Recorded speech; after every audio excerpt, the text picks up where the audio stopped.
예. 시간이 되어서 이제 시작을 하도록 하겠습니다. 예. 사회 문제 해결을 위한 사회과학 정책 연구 포럼 네 번째 시간입니다. 안녕하세요. 오늘 저는 포럼의 사회를 맡고 있는 송실래 정보사학과의 정인관이라고 합니다. 사회 문제 해결을 위한 사회과학 정책 연구 포럼은 경제인문사회연구회, KDI 국제정책대학원 그리고 한국사회학회가 공동으로 주최하고 있습니다. 오늘의 주제는 굉장히 도발적인데요. 이대남 대 이대녀입니다. 최근에 굉장히 큰 선거들을 몇 차례 거치면서 많이 주목받고 있고 또 논란이 되기도 하는 개념이자 주제인데요. 오늘 참석자분들 그리고 또 온라인에 계시는 청년 패널분들 모두 풍부한 이야기 나눌 수 있는 장이 되기를 바라겠습니다. 오늘도 두 분의 발표와 두 분의 토론이 준비되어 있습니다. 먼저 오늘 참석자분들 소개해 드리겠습니다. 제가 소개해 드리면 간단하게 마이크 앞에 누르시고 그냥 인사하시면 됩니다. 먼저 첫 번째 발표자이신 김조은 KDI 국제정책대학원 교수님 나와주셨습니다. 안녕하세요. 들리시나요? 네, 반갑습니다. 예. 두 번째 발표자로 정한울 한국리서치 여론분석 전문위원님 나와주셨습니다. 예, 안녕하세요. 정한울입니다. 예. 토론자로는 먼저 한국여성정책연구원 장미애 선임연구위원님 나와주셨고요. 네, 안녕하세요. 반갑습니다. 그리고 하상흥 서강대 정책학과 교수님 나와주셨습니다. 예. 언제나처럼 22분의 청년 패널 분들 원격으로 자리하고 계십니다. 예, 오늘도 활발한 참여 부탁드리겠습니다. 오늘 포럼은 총 2시간에 걸쳐 진행됩니다. 우선 두 분의 발표자께서 각각 20분씩 발표를 해주시고요. 이어서 토론자분들께서 10분씩 코멘트 해주시겠습니다. 그리고 이제 발표자분들의 간단한 답에 더해서 이제 바로 심화 토론이 이어집니다. 해당 토론 시간에는 앞에 발표나 토론에서 미처 하지 못했던 말씀 자유롭게 해주시면 되겠고요. 무엇보다도 청년 패널 분들께서 이전과 마찬가지로 발표와 토론 중간에 줌 채팅창에 의견 남겨주신 질문들에 대해서 발표자 및 토론자 선생님들께서 답변해 주시면 되겠습니다. 자, 그럼 바로 첫 번째 발표 들어가 보도록 하겠습니다. 먼저 김조은 교수님께서 제목이 이대남 해체하기입니다. 발표해 주시겠습니다.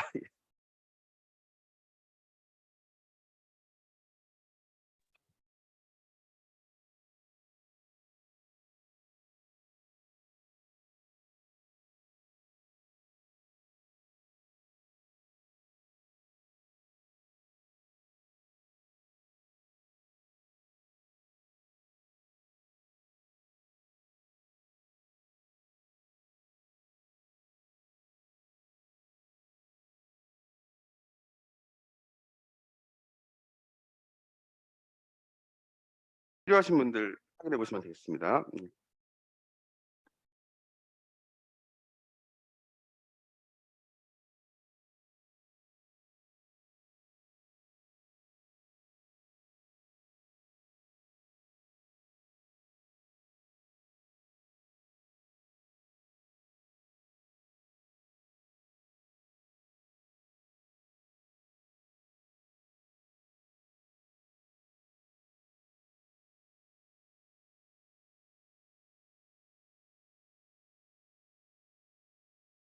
네, 이제 시작하도록 하겠습니다. 안녕하세요. 저는 KDI 국제정책대학원 김조은이고요.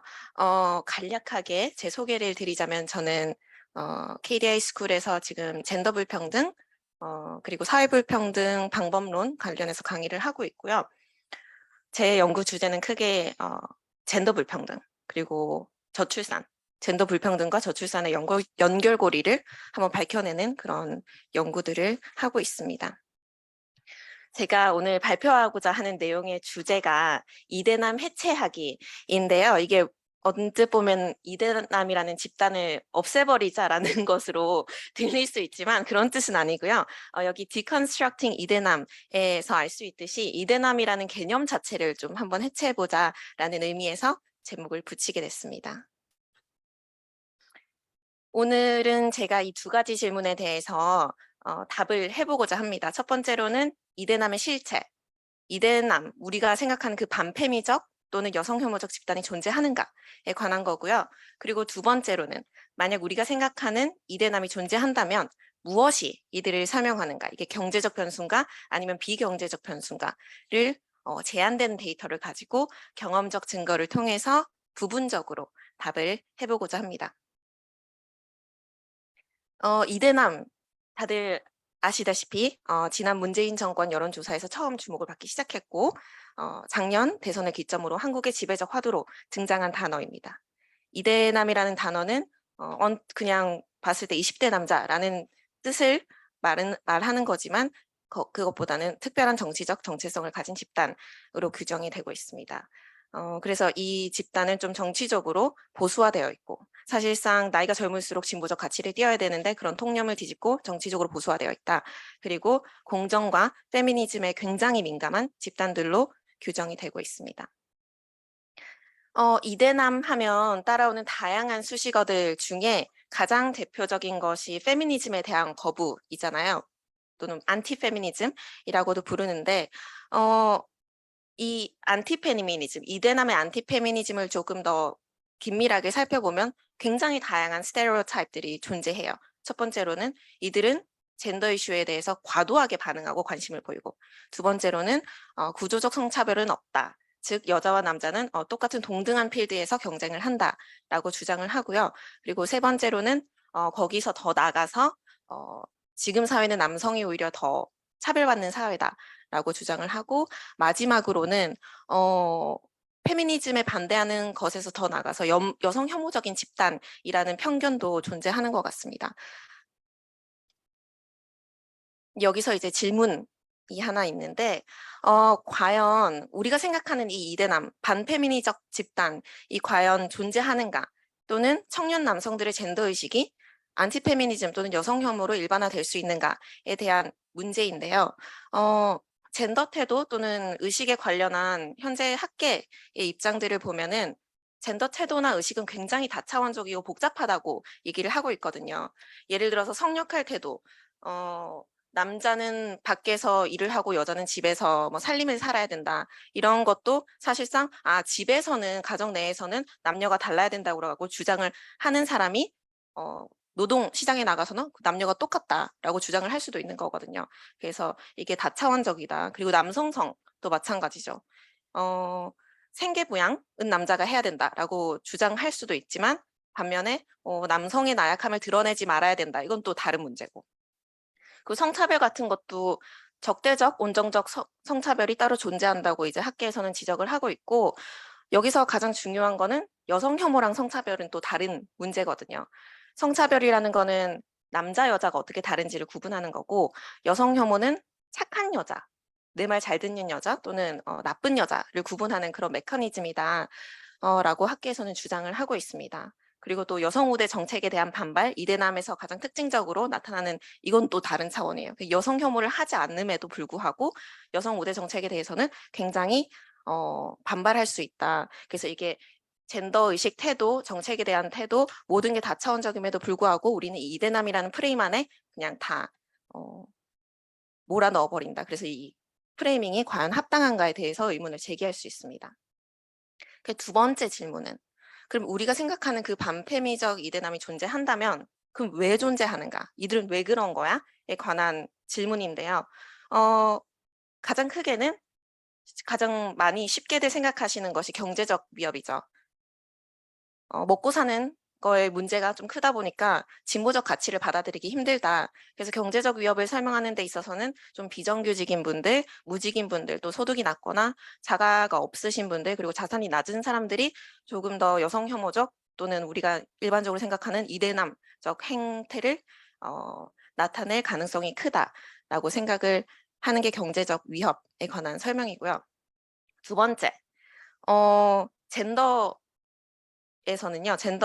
학계에서는 이 여성 혐오를 이해하기 위해서는 사실 경제적 위협만으로는 설명이 안 된다고 주장을 합니다. 그래서 여성 혐오를 이해하기 위해서는 남성성의 위협, 지위 위협을 살펴봐야 된다고 하는데, 이 지위 위협이라는 거는 남성성이라는 거는 우리가 지위로서 행동을 통해서 굉장히 획득해야 되는 걸로 생각을 하는데, 만약에 그걸 하지 못했을 때 무력감, 그리고 굉장히 낮은 자기 효능감을 느끼고 그게 바로 진보적 가치를 반대하는 쪽. 예를 들어서 전쟁을 굉장히 찬성을 한다든지 동성애를 혐오한다든지 또는 다양한 다른 폭력적인 행태들로 나타날 수가 있다라는 설명이 존재합니다. 그래서 경제적 변수 외에도 이 남성적 위협 관련한 설명들은 조금 더 심리적이고 감정적인 요소가 더 중요하다라고 보고 있습니다.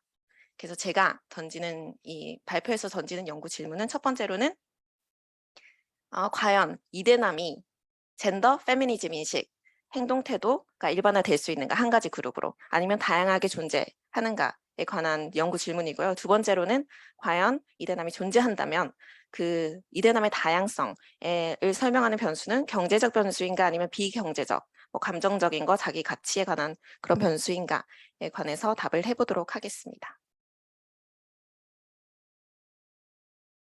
제2처는 여성정책연구원에서 수집한 청소년 및 청년층 대상 남녀관계 의식조사 데이터를 사용을 했고요. 이거는 이제 공공으로 오픈되어 있는 데이터는 아니라서 제가 여성정책연구원에서 의뢰를 해서 받은 데이터고 이건 2015년 도에 조사가 되었습니다. 이건 온라인 설문조사고 15세에서 34세 남성 1,200명을 대상으로 여러 가지 젠더 태도, 의식, 뭐 남성성에 관련한 거를 물어본 설문조사입니다.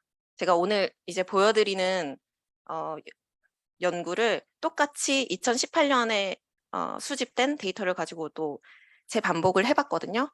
그래서 분석을 해본 결과 좀 비슷하게 나왔다라는 거를 미리 설명드리고 넘어가도록 하겠습니다.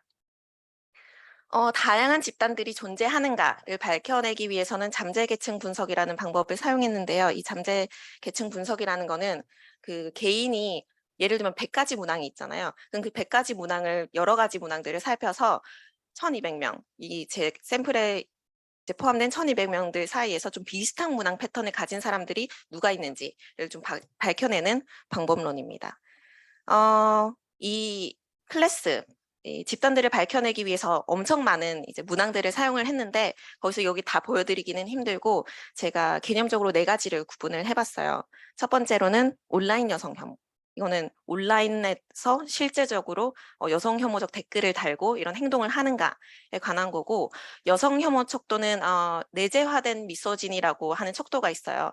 거기 그 여러 가지 문항들을 조합을 해서 사용을 했고, 성차별 척도는 여성 혐오랑은 다르게 남자는 이래야 된다 아니면 여자는 이래야 된다라는 성차별적 생각을 성차별적 척도에 여러 가지 문항을 넣었고, 마지막으로는 여성 우대 정책 태도, 여성 우대 정책이 필요하다 아니면 남성은 역차별 받고 있다, 남성을 위한 정책이 필요하다, 이런 태도를 여기 여성 우대 정책 쪽에 여러 가지 변수를 넣었습니다. 두 번째는 이제 집단을 만약에 여러 개를 밝혀냈다면 그 집단 간의 차이를 설명하는 게 무엇인가를 보기 위해서 이제 회귀 분석을 통해서 경제적 변수인가 아니면 비경제적 이런 감정적 변수인가를 제가 상관관계를 밝혀내는 작업을 했습니다. 우선 이 결론을 말씀드리자면 다양한 젠더 태도, 의식을 사용을 했을 때 5가지 집단이 굉장히 제일 적합하다라고 나왔습니다. 이 집단 간의 차이를 제가 설명드리기 전에 이 샘플의 전체적인 특징을 보여드리고 싶은데요. 첫 번째로는 이 온라인 여성 혐오에 포함된 여러 가지 문항들 중에 이제 제가 3가지만 추려봤어요. 그래서 15년도에 조사된 15세에서 34세 남성을 기준으로 봤을 때 30%가 젠더 관련한 댓글을 달아본 적이 있다라고 대답을 했고, 10% 정도 되는 사람이 여성 혐오 댓글을 달아본 적이 있다라고 대답을 했습니다. 그럼 제가 2018년도 조사를 가지고 또 비슷하게 봤다고 했잖아요. 거기서도 11% 정도 되는 남자들이 여성 혐오 또는 비난 댓글을 달아본 적이 있다라고 했습니다. 근데 여기서 10%에서 또 길게 들어가면 매일 다는 사람들이 있나 했을 땐 또 3% 정도밖에 안 되거든요. 그래서 우리가 소비하는 그 인터넷에 많이 나와 있는 여성 혐오는 어떻게 보면 3% 정도의 인구가 생산한 걸 우리가 소비하고 있다, 이렇게 생각을 하시면 되고, 여성 옹호 댓글은 3% 정도가 달아봤다라고 했습니다. 여성 혐오 척도를 보면요. 여성 혐오 45%가 여성 혐오 댓글에 공감한다라고 했고 37%가 페미니스트를 혐오한다라고 했고 내재화된 여성 혐오는 내재화된 여성 혐오 그 수치 중에서도 가장 높은 집단에 포함되는 사람들이 31%. 그래서 여성 혐오적 태도는 그렇게 주류라고 볼 수는 없다. 왜냐하면 과반수 이하가 이런 여성 혐오적 태도에 공감을 한다라고 표현을 했기 때문입니다. 그리고 성차별 척도. 성차별 척도도 과반수 이하의 남성들이 전통적인 성 역할과 남성성에 그렇게 동의하지 않는다라고 동의한다라고 보여지고 있습니다. 생계 부양자 모델은 좀 특이한데 과반수 이상의 남자들이 여전히 가정 내에서의 생계는 남자가 책임져야 된다라고 하고 있지만 뭐 여자는 살림, 남자는 바깥에서 일 이런 거에 대해서는 동의하지 않는다라고 볼 수 있고요. 그 마지막에 여성 우대 정책 태도는 보다시피 과반수 이상들이 여성 우대, 여성 할당제 반대, 남성 역차별 존재한다. 그리고 군 가산점 찬성한다라고 높은 지수로 여성 우대 정책 태도 또는 남성 역차별에 대해서 주장을 하고 있다. 그래서 전체적으로 봤을 때 이 남성들이 여성 우대 정책에 대해서는 적극적으로 반대하지만 우리가 일반적으로 생각했던 여성 혐오적 사람들 또는 성차별에 관한 그런 내용에는 과반수가 찬성하지 않는다라고 볼 수 있습니다. 이젠 제가 이 5가지 집단에 대해서 얘기를 드렸는데 이 집단 하나하나에 대해서 한번 설명을 해보도록 하겠습니다. 제가 이 표 아니면 다이아그램을 어떻게 읽냐면 다른 그룹에 비해서 굉장히 낮거나 높게 나온 항목들만 하이라이트를 해놨고요. 그리고 여기 중간에 50% 이게 조금 바뀐 것 같은데 PDF로 변환하면서 이 쉐이드 된 에리아가 원래는 50% 이하 이미 과반수가 넘냐 적냐 이거를 표현하기 위해서 더 쉽게 보여주기 위해서 표시를 해놨습니다. 16.8%가 클래스 1 집단 1로 분류가 됐고요. 집단 1을 보면 이들은 다른 그룹들에 비해서 제일 낮은 수치로 군 가산점 제도 부활에 찬성한다. 그리고 역차별이 있다고 주장하는 것도 다른 그룹에 비해서는 굉장히 낮게 나왔어요. 그리고 내재화된 여성 혐오도 낮게 나왔고 젠더 관련 댓글 단 사람도 19% 정도밖에 안 됐고 여성 혐오 댓글을 단 적이 있다고 하는 사람도 2%밖에 안 됐어요. 그래서 언뜻 보면 이 사람들은 페미니즘을 옹호하는 사람들인가? 라고 생각이 될 수 있지만 젠더 이슈에 관심이 있다라고 하는 사람들 4%밖에 안 됐거든요. 젠더 갈등이 심각하다 하는 사람들도 가장 낮았어요. 다른 그룹들에 비해서. 그리고 이 사람들의 문항 패턴을 제가 하나하나 봤을 때 이게 척도가 1, 2, 3, 4, 5가 있다면 이 사람들 거의 3, 3, 3, 3 해가지고 조금 별 관심이 없는 사람들. 그래서 제가 이 클래스 1을 무관심층이라고 이름을 지었습니다. 이 이름 짓는 건 제가 마음대로 지었다는 거를 이해해 주시면 감사하겠습니다. 클래스 2 같은 경우는 15.5%가 클래스 2에 분류가 됐고요. 이 집단은 1이랑 좀 반대되게 여성 할당제에 대해서 거의 50% 되는 정도의 남성들이 참석을 했고 여성 정책이 필요 없다라고 주장하는 사람들도 제일 낮았고 여성 혐오 그 댓글에 공감한다라고 하는 사람들도 제일 낮았고요. 그리고 여기 그룹에 분류된 사람들의 0%가 여성 혐오 댓글을 단 적이 있다고 했고 또 가장 이제 주목할 만한 점은 4분의 1 정도 25%이 이 클래스 2가 여성 옹호 댓글을 달아본 적이 있다라고 해서 이 클래스 2는 제가 페미니즘 옹호층이라는 단어를 붙여봤습니다. 클래스 3. 이 클래스 3은 가장 큰 집단이거든요. 34% 정도의 남성이 클래스 3으로 분류가 됐는데 이 사람들은 그렇게 두드러진 특징은 없어요. 두드러진 특징은 없는데 이 전통적인 성 역할 그리고 남성성 부분에서 가장 큰 수치를 나타냈어요. 그래서 전통적 남성성 3번 빼고는 웬만한 항목들에서 과반수가 남자랑 여자는 그래도 다르지. 남자라면 뭐 성취를 통해서 내 자신을 보여줘야지 이런 걸 주장하는 사람들이거든요. 하지만 여성 혐오 지수나 온라인 행태들을 봤을 때도 딱히 주목할 만한 점은 없다. 그래서 저는 그냥 이 그룹을 성역할 보수층이라고 이름을 지었습니다. 클래스 4 그룹을 보면요. 21%두 번째로 많은 집단이라고 볼 수 있는데 이 집단은 아까 제가 보여드렸던 이 3번하고는 다르게 전통적인 성 역할, 남성성에 대해서 좀 적극적으로 거부를 하는 사람들이에요. 그래서 지수가 굉장히 낮고 그럼에도 불구하고 여성 할당제 찬성에 대해서는 굉장히 낮은 수준으로 지지를 하고 군 가산점 제도에 대해서는 좀 적극적으로 찬성을 한다. 하지만 여성 혐오 수치나 온라인 여성 혐오와 관련해서는 크게 여성 혐오를 하는 집단은 아니다. 그래서 어떻게 보면은 우리가 생각하고 말했던 이대남, 예를 들어서 전통적 성 역할은 거부하지만 이 여성 우대 정책에 대해서는 좀 적극적으로 반대하는 그룹과 이대남 그룹과 가장 긴밀하게 연결되어 있는 집단이 아닐까라는 생각을 해봤습니다. 그래서 클래스 4는 적극적 여성 우대 반대층이라는 라벨을 붙여봤습니다. 클래스 5 마지막 그룹. 여기서 빨간색 하이라이트 되어 있는 것에서도 볼 수 있듯이 마지막 클래스는 여러 면에서 극단적인 집단입니다. 여성 우대 정책에 대해서 굉장히 강하게 반발하고요. 그 21%가 여성 혈당제에 찬성을 하고 90%가 군 가산점 제도를 부활해야 된다라고 주장하고 92%가 남성 역차별이 있다라고 주장을 하고 있습니다. 그래서 제일 중요한 거는 여성 혐오 수치가 굉장히 높다. 내재화된 여성 혐오 중에서도 가장 높은 내재화된 여성 혐오에 속한 그룹이 82%, 그리고 91%가 여성 혐오 댓글에 공감한다라고 했고, 이 그룹은 또 여성 혐오 댓글을 달아본 적이 있는가 했을 때 46%가 달아본 적이 있다. 옹호 댓글은 0%. 그리고 이 그룹들은 또 젠더 갈등이 심각하다라고 생각하는 수준이 다른 그룹에 비해서 가장 86%로 높았습니다.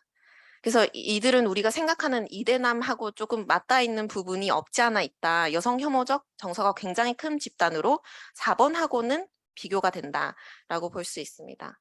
그래서 5번 5개 그룹의 특징을 제가 하나하나 설명을 드렸는데요. 이 특징을 보아서라도 이제 남성 내에서도 다양한 젠더 태도들이 존재한다라는 잠정적인 결과를 낼 수가 있습니다. 이제 이 클래스들을 가지고 비교를 해봤어요. 비교의 준거 집단은 여성 혐오측, 제가 굉장히 관심이 있는 집단을 준거 집단으로 해서 다른 그룹과 경제적 변수 또는 비경제적 변수 측면에서 어떻게 다른가, 뭐 기본적인 인구, 사회 그런 변수들을 통제한 다음에 어떤 통계적으로 유의미한 차이가 있는가를 제가 살펴봤습니다. 이 표를 어떻게 보냐면요. 여성 혐오층하고 비교를 해서 무관심층이 무관심층과 여성 혐오층 사이의 비정규직이라는 변수가 차이를 설명을 하는가, 아니면 무직이라는 변수가 차이를 설명하는가 라고 이제 볼 수 있는데, XXX 다 XX 쳐놓은 것처럼 쳐놓은 거를 볼 수 있듯이 여성 혐오층과 무관심층 또는 다른 그룹들의 차이를 설명하는 데 있어서 우리가 일반적으로 생각했던 비정규직, 무직, 낮은 소득, 사회경제적 지위는 별반 설명력이 없었다. 이 말인즉슨 여성 혐오층은 다른 그룹들에 비해서 그렇게 비정규직인 사람이거나 무직이거나 낮은 소득을 가진 사람들이 아니다라는 것을 볼 수 있었습니다. 두 번째는 이제 비경제적 변수를 넣어서 한번 봤는데요. 비경제적 특히나 자존감 관련된 감정적인 변수들을 넣어서 모델을 여러 개 돌려봤습니다. 첫 번째로 나는 내 자신이 쓸모없는 사람이라는 생각이 든다 라고 했을 때 여성 혐오층과 무관심층 그리고 성역할 보수층에는 별다른 차이가 없었어요. 근데 여성 혐오층은 페미니즘 옹호층에 비해서 나는 내 자신이 쓸모없는 사람이라고 생각을 했고, 그리고 적극적 여성 우대 반대층에 비해서도 여성 혐오층으로 분류된 사람들은 나는 내 자신이 쓸모없는 사람이라는 느낌이 든다라고 답할 확률이 더 높았다는 걸 볼 수 있습니다. 그리고 똑같이 나에게 좋은 점이라고는 없다고 생각한다 라고 물어봤을 때도 비슷한 반응을 보였습니다. 여성 혐오층은 페미니즘 옹호층이나 적극적 여성 우대 반대층에 비해서 나는 별로 좋은 점이 없다라고 생각할 확률이 높았다라는 거를 찾아냈습니다. 그리고 세 번째, 네 번째는 첫 번째, 두 번째랑은 아이템이 조금 다를 수 있는데, 왜냐면 이거는 다른 사람들에 비해서 나는 좀 괜찮은가를 물어봤거든요. 그래서 나는 대부분의 다른 사람들만큼 일을 잘할 수 있다. 나는 다른 사람들 못지않게 가치 있는 사람들이라고 생각한다 했을 때 이전에 조금 차이를 보였던 페미니즘 옹호층과 적극적 여성 우대 반대층하고는 별 차이가 없었어요. 근데 여성 혐오층은 무관심층하고 성역할 보수층에 비해서 나는 그래도 다른 사람들만큼 일을 잘할 수 있는 사람이다 또는 가치 있는 사람이다라고 답한 확률이 높았습니다. 그래서 여성 혐오층은 페미니즘 옹호층, 적극적 여성 우대 반대층에 비교해서 자신이 쓸모없다고 생각하지만 또 그 다른 그룹에 비교해서는 나는 다른 사람 못지않게 괜찮은 사람이다라고 답한 확률이 높았다. 그래서 마지막 결론에 설명을 드리자면요. 첫 번째, 이대남 내에서도 다양한 젠더 태도들이 존재한다. 이대남적, 우리가 기본적으로 이제 이대남적 태도라고 하는 그 편견과 맞닿아 있는 그룹이 부분 존재했어요. 그래서 여성 우대 반대층 21%, 그리고 여성 혐오층 12% 정도의 남성이 분류가 됐고, 그리고 반대로 이대남적 특징이 별로 없는 그룹도 존재했어요. 무관심층 17%, 페미니즘 옹호층 16%. 제가 성역할 보수층은 사실 어떻게 구분을 해야 되는지 모르겠더라고요. 그래서 그거는 우선에 의문점으로 남겨두고, 두 번째, 경제적 변수보다 자기 가치와 관련된 변수가 더 강한 설명력을 지녔다.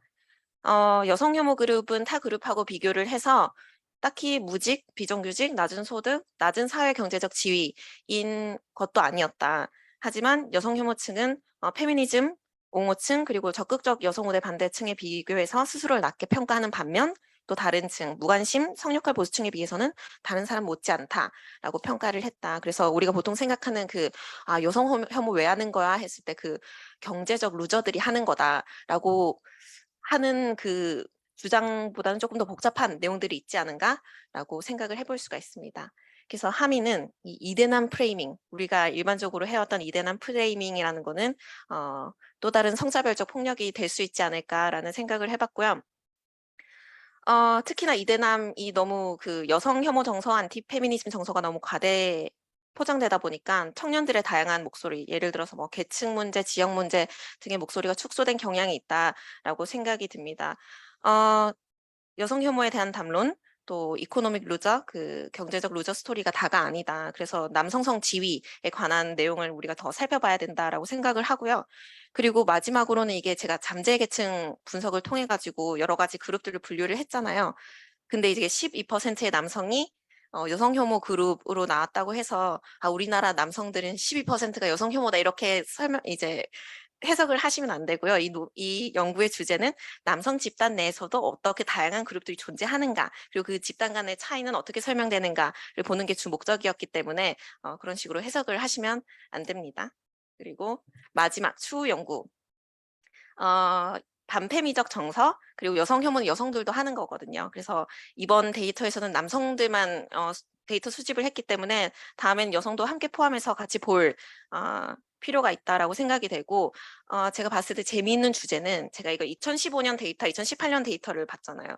근데 20대 대선은 2022년, 이제 그 이후로 봐야 되니까, 그래서 이 다양한 그룹들이 20대 대선을 지나면서 조금 양극화 됐는지를 보는 것도 굉장히 재밌을 것 같고, 마지막으로는 이건 제가 지금 하고자 하는 연구인데, 그 아이덴티티, 스테이터스와 여성 혐오가 어떤 인과성을 띠고 있는지를 다양한 실험을 통해서 상실감이라는 감정, 또는 뭐 이동 경로가 막혔냐 안 막혔나 이런 거를 보면서 여성 혐오에 대해서 조금 더 깊이 이해해 볼 필요가 있다라고 생각을 합니다.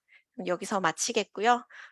나중에 질문 토론 기대하도록 하겠습니다. 감사합니다.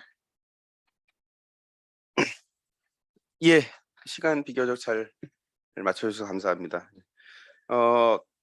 이어서 한국리서치 정한울 전문위원님께서 이대남 대 이대녀 인식 변화에 대한 실질적 점검 변동 요인에 대한 가설이란 제목으로 발표해 주시겠습니다.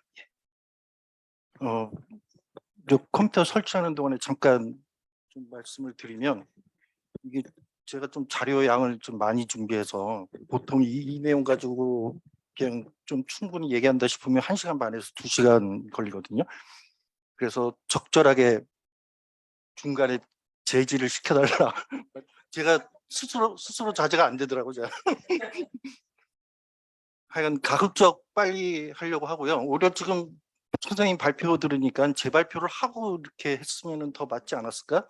저는 오늘 좀 드릴 말씀은, 그러니까 이대남 이대녀지만 사실은 또 이들이 또 20대잖아요. 근데 최근 한 몇 년 동안 그 세대 젠더 이슈를 이제 다뤄오는 저희들의 어떤 이런 관행을 놓고 볼 때, 제가 요거 뒤로 어떻게 넘어가죠? 다음 페이지.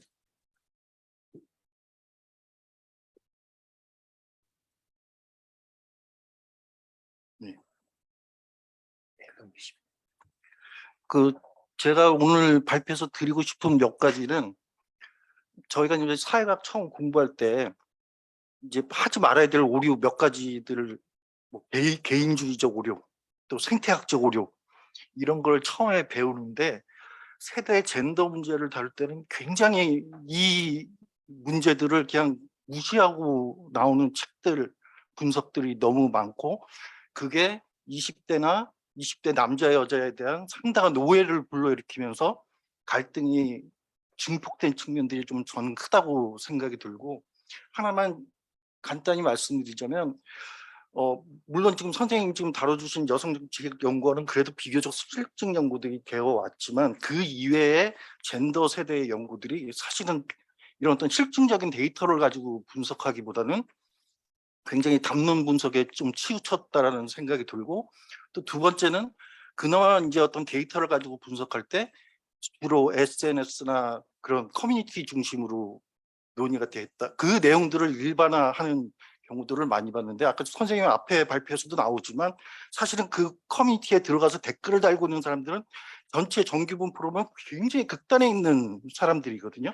이 극단에 있는 사람들이 마치 이대남 이대녀 20대를 대표하는 것처럼 전제를 하고 분석을 하면서 오히려 20대가 이래? 20대 남자가 이래? 20대 여자가 이래? 그러한 오해들을 너무 키워왔고 그게 사실은 지금 최근 몇 년 동안 더 젠더 갈등을 악화시킨 주된 요인 중에 하나다. 그런 말씀을 이제 오늘 좀 드리려고 하고 있고요. 그 SNS 그런 과대 포장의 문제와 두 번째 이제 최근의 변수를 본다면 역시 이제 이 젠더나 세대 이슈의 정치와 정치적 동원 이게 이제 제가 보기에는 젠더 갈등을 악화시킨 큰 두 가지 요인이다. 이렇게 말씀을 드리고 싶고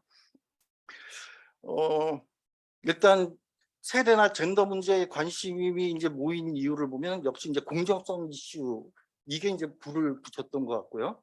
그리고 이제 잘 아시다시피 이 페미니즘 갈등, 이 특히 이제 그 커뮤니티를 중심으로 벌어졌던 그 진짜 그 전쟁 같은 페미니즘 갈등이 이제 그 세대나 젠더 갈등에 대한 관심을 불러일으켰고,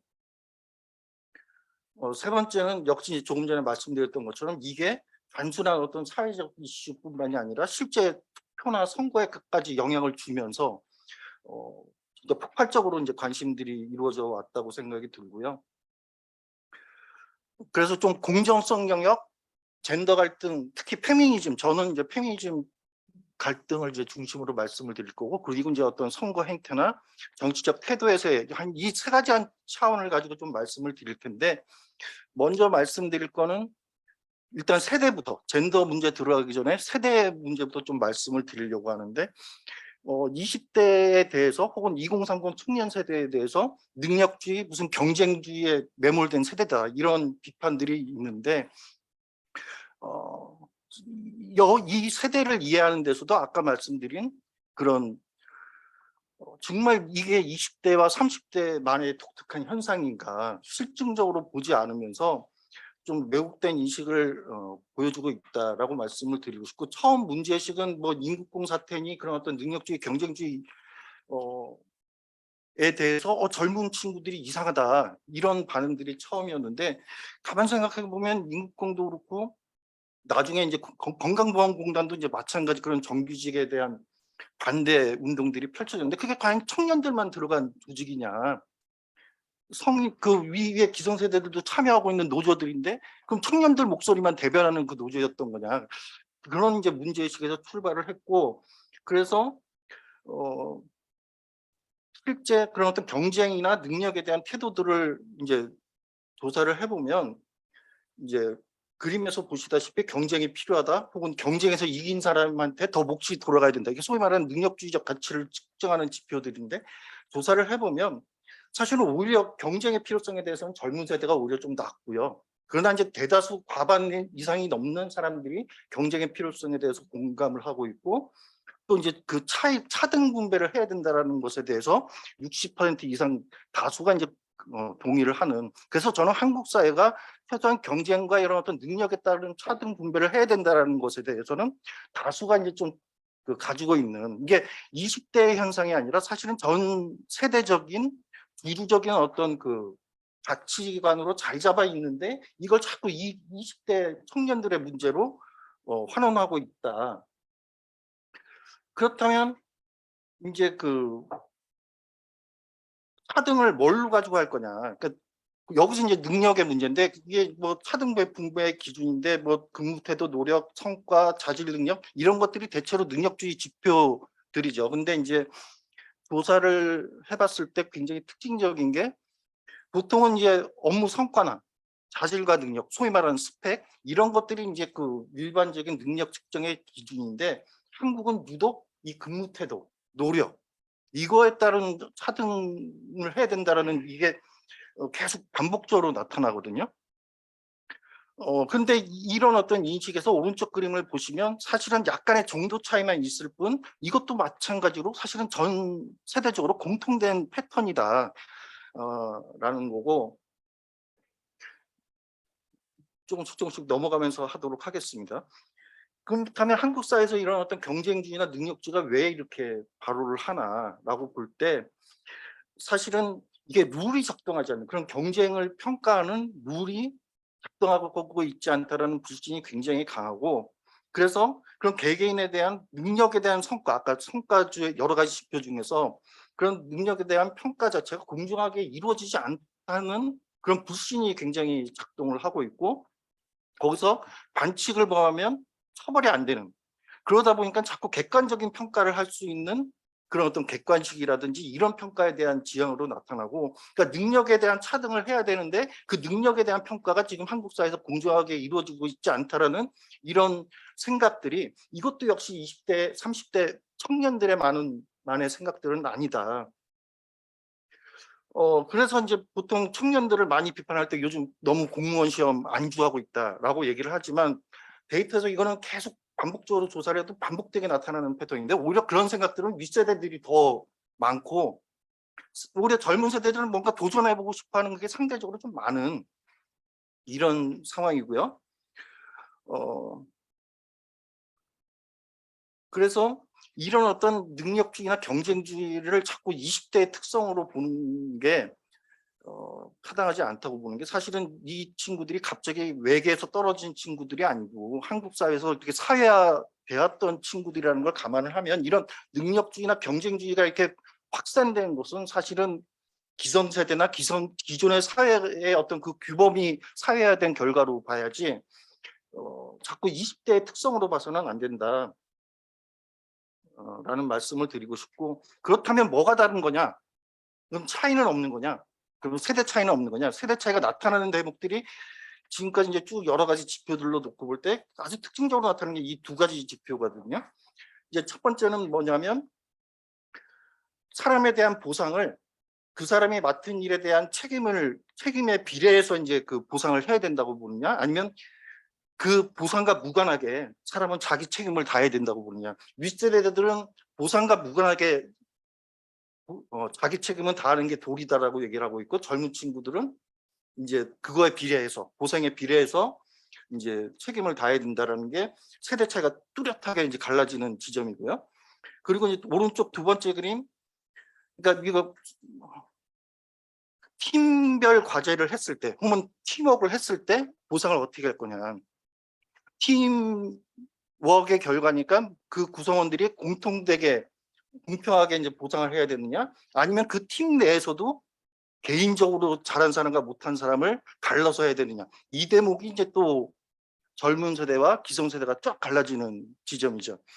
젊은 세대는 팀워크를 했어도 거기서 무임승차한 사람은 보상을 적게 해야 되고 그 기여도에 따라서 하라는 게 이제 젊은 세대의 이제 그 주류적인 어떤 여론이고 반대로 윗세대들은 한 팀으로 했으면 같이 받아야지 이런 건데 그래서 주로 이제 이런 어떤 인식의 차이가 이 능력에 따른 경쟁 이런 거에서는 공통적이지만 차이가 나는 대목은 바로 이런 평가의 기준이랄까 이런 건데 이거를 이제 저는 이제 어떻게 생각을 했냐면 이 젊은 세대 그러니까 윗세대들이 더 도덕적으로 뭐 이렇게 책임감 있고 이런 게 아니라 윗세대들은 지금 당장 보상을 안 받아도 그리고 지금 당장은 팀으로 했을 때 개인적으로 하지 않아도 그렇게 한 조금 지나다 보면 언젠가 보상을 받는 그래서 그 어느 정도 열심히 일하면 집도 사고 직장도 갖고 뭐 이런 게 그런 거에 대한 신뢰가 있었던 세대라면 지금 2030은 그거에 대한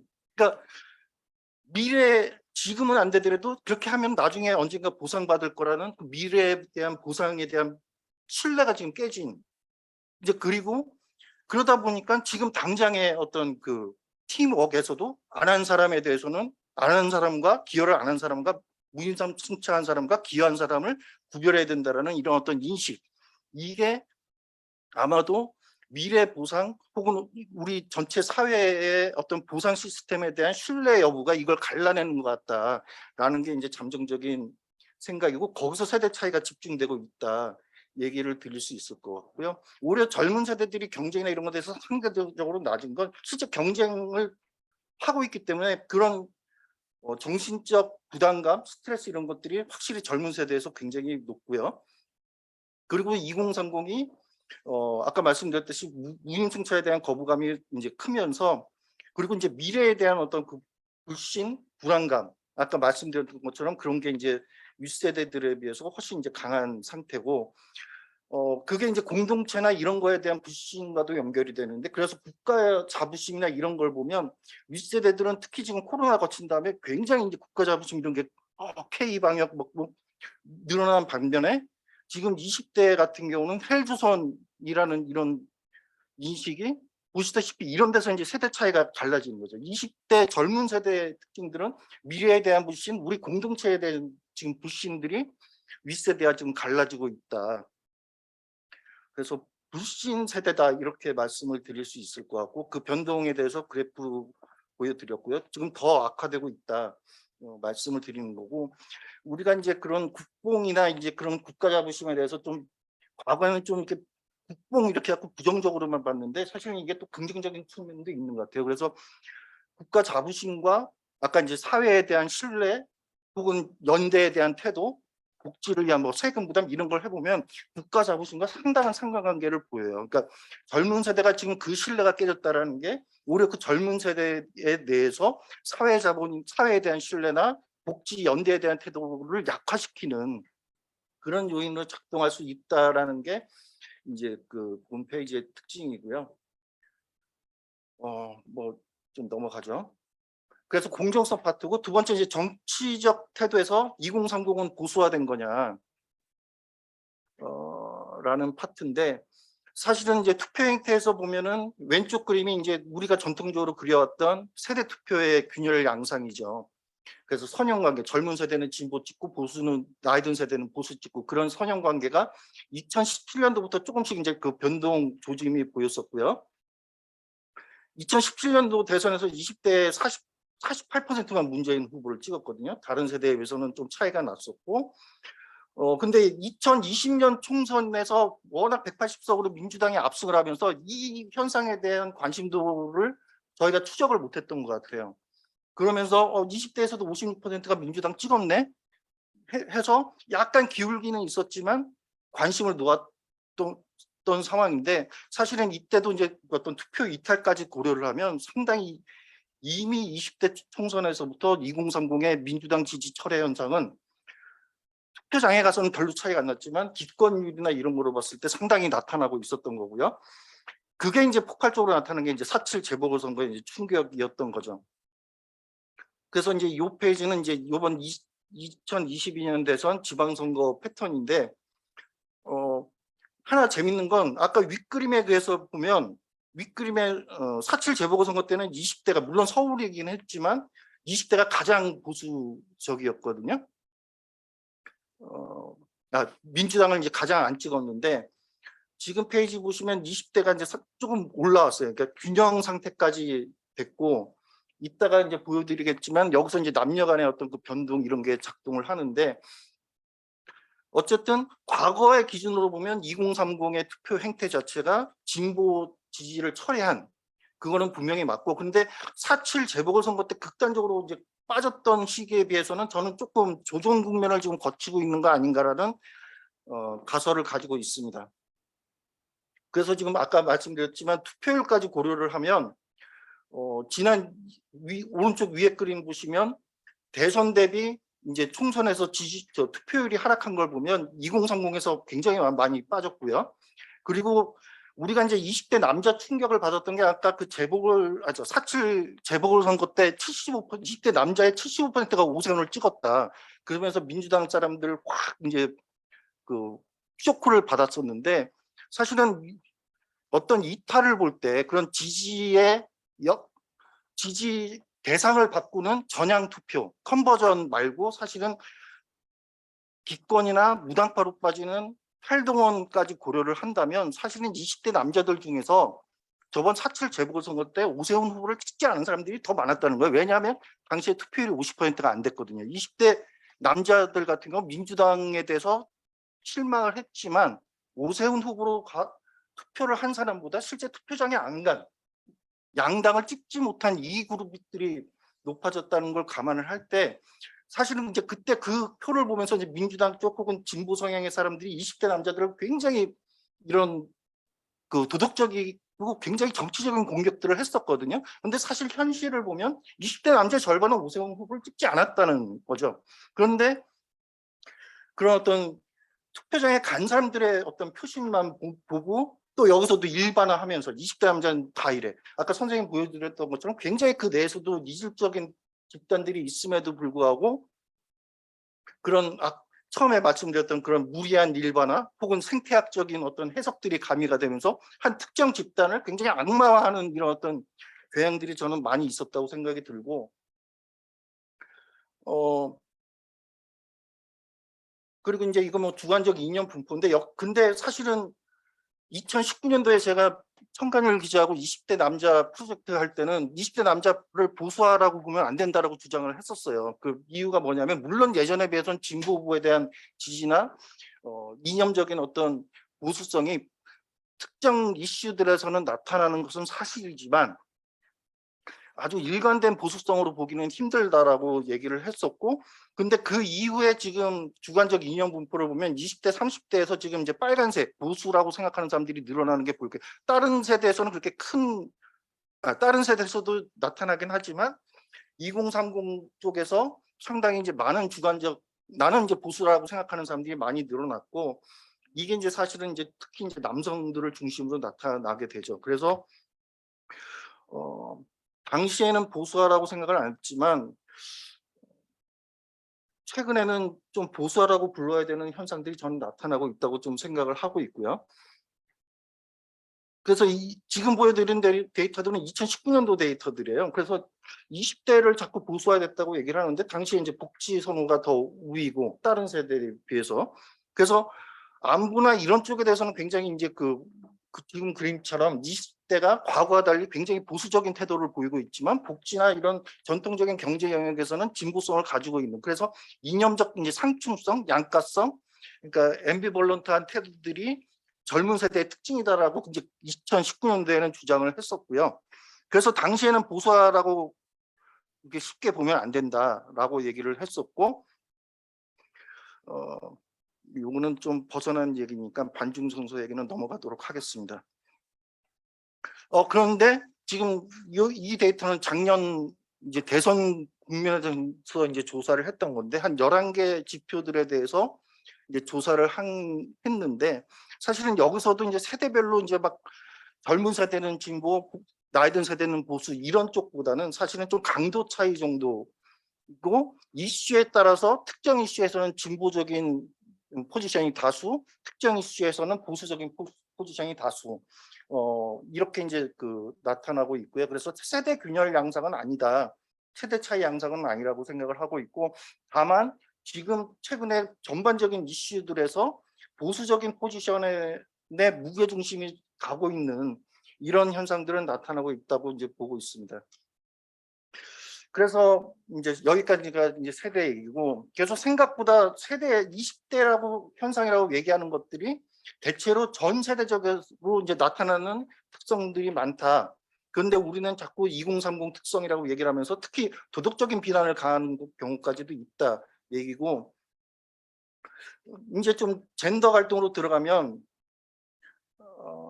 특히 젠더 갈등인데 아까 선생님 그 5가지 뭐 이런 축으로 본다면 그 중에서 페미니즘에 대한 축 위주로 저는 말씀을 드리게 될 것 같아요. 2019년도 20대 남자에서 굉장히 극단적인 안티페미니즘 태도를 갖고 있는 층들이 20대에서 많다라는 게 당시에 이제 얘기였었고, 근데 당시에는 데이터가 20대만 좀 500명으로 넉넉했고 나머지 세대는 비교 집단으로였던 거기 때문에 일반화하지는 못했었어요. 다른 세대까지 얘기는 못했었고 20대에서 좀 이런 안티페미니즘 성향이 강한 안티페미니즘 성향이 군집에 발견된다고 얘기를 했고, 그런 페미니즘 갈등의 근원에는 젠더 차별 실태를 보는 시각에서 차이가 두드러진다. 그러니까 여성 차별에 대해서는 물론 이제 상대적으로 윗세대 남자들이 조금 덜 강도가 약하긴 하지만 저는 말씀드리려고 하는 게 이런 페미니즘 혹은 남녀 차별에 대한 인식이 20대 남자에서 극단적으로 나타나는 건 맞지만 이 부분도 역시 윗세대 남자들에서도 상당히 좀 지금 저는 확산되는 것이 아닌가 지금 그런 생각들을 가지고 있는데, 어쨌든 남성이 차별받고 있다라는 것에 대해서 이 부분은 확실히 2030 남자들이 이제 가지고 있고, 그 윗세대들은 남성 차별에 대해서는 이제 그 인정을 하지 않는 그런 여론들이 좀 다수죠. 그때 이제 왜 이런 현상이 나타날까라고 얘기를 할 때 이거는 저의 처음 가설이었어요. 사회 경제적 파워가 지금 역전되고 있다. 그러니까 2009년 이 기점으로 한국 사회에서 이제 남녀 대학 진학률이 역전이 되고, 오른쪽 그래프 이거는 제가 경제 지표에 충분한지는 모르겠지만 고용률 뭐 이런 어떤 관리직 전문가 그룹, 특히 시험을 봐서 가는 좋은 직장들에서는 남녀의 어떤 경쟁력이 저는 역전 현상이 나타났었고, 이건 남녀 공이 지금 알고 있는 거라고 생각을 하고 있고요. 그리고 정치적으로 보면 2018대 대선, 그러니까 2012년 대선이죠. 그 기점으로 해서 그러니까 세대별 그 20대들이 투표율이 이제 급상승하는데, 그 20대 투표율 급상승을 주도하는 게 20대 여성이거든요. 그러니까 정치적 목소리, 어떤 보팅 파워에서 이제 여성들이 남성을 넘어서는, 그러니까 완전 역전 현상. 오른쪽 그림에서 보면 여성 투표율에서 이제 남성 투표율을 뺀 건데, 계속적으로 지금 남성 투표율을 넘어서는 게 20대 그룹이거든요. 2030 젊은 그룹에서 그 남녀의 어떤 투표 참여에서도 역전 현상들이 나타나고 있고, 그래서 저는 해화역시를 보면서 처음 가졌던 가설은 이거는 여성들이 이제 강자 정체성에 대한 표현이다. 남자들은 오지 마라. 이제 그런 거로 이제 좀 생각들을 했었는데, 그래서 이제 그런 효능감의 어떤 변화들도 나타났었고, 그래서 반대로 20대 남자들, 이제 남자들이 자기들이 그런 경쟁 관계에서 우리는 약자라고 생각하는 이런 인식들이 이제 데이터에서 이제 확인이 됐던 거고요. 그래서 이제 이런 변화를 20대 남자의 보수화로 볼 거냐라고 할 때, 저는 이때까지만 해도 남자들이 이제 스윙 그룹이고 여성들은 일관된 진보 그룹이다라는 이제 좀 해석들을 좀 잠정적으로 결론들을 가지고 있었고, 반대로 이제 근데 그 이후에 제가 이제 수정한 거는 분명히 어떤 남녀 그런 어떤 취업 시장이나 입시 시장에서의 그런 역전 현상들에 대해서는 이제 확산이 되면서 지금은 20대 여자들이 그 경쟁에서는 자기들이 약자라고 생각하지 않거든요. 그런데 제가 생각했던 그 강자 정체성으로 이제 바뀐 거 아닌 거라는 가설은 이제 제가 폐기를 한 게, 여전히 이제 그 성범죄나 이런 사회 안전 영역에서는 지금 뭐 최근에도 이슈화가 되고 있지만 여성의 그런 어떤 안전에서 뭔가 큰 변화가 생긴 것 같지는 않다. 이 부분에서 여전히 약자로서의 정체성은 유지가 되는 것 같고요. 그리고 그런 어떤 경쟁에서 결과적인 역전 현상은 나타났는데, 과연 그 경쟁의 결과들이 나오는 그 경쟁 과정이 또 공정한 거냐, 이거는 좀 더 봐야 된다라는 생각은 들더라고요. 그러니까 가령 그런 경쟁의 역전을 만들기 위해서 똑같이 경쟁했을 때 그런 역전 현상이 나타난 게 아니라 2배, 3배의 노력을 해야 그런 결과가 나오는 상황이라면 그 결과를 만 가지고 이제 여성 차별은 없다라고 얘기할 수 있는 건가. 근데 제가 뭐 사실은 이건 잘 모르기 때문에, 근데 이런 부분에서 좀 더 진단이 되면서 이제 좀 평가를 해야 된다라고 생각을 이제 하고 저희가 이제 좀 이제 관점을 좀 수정을 했고요.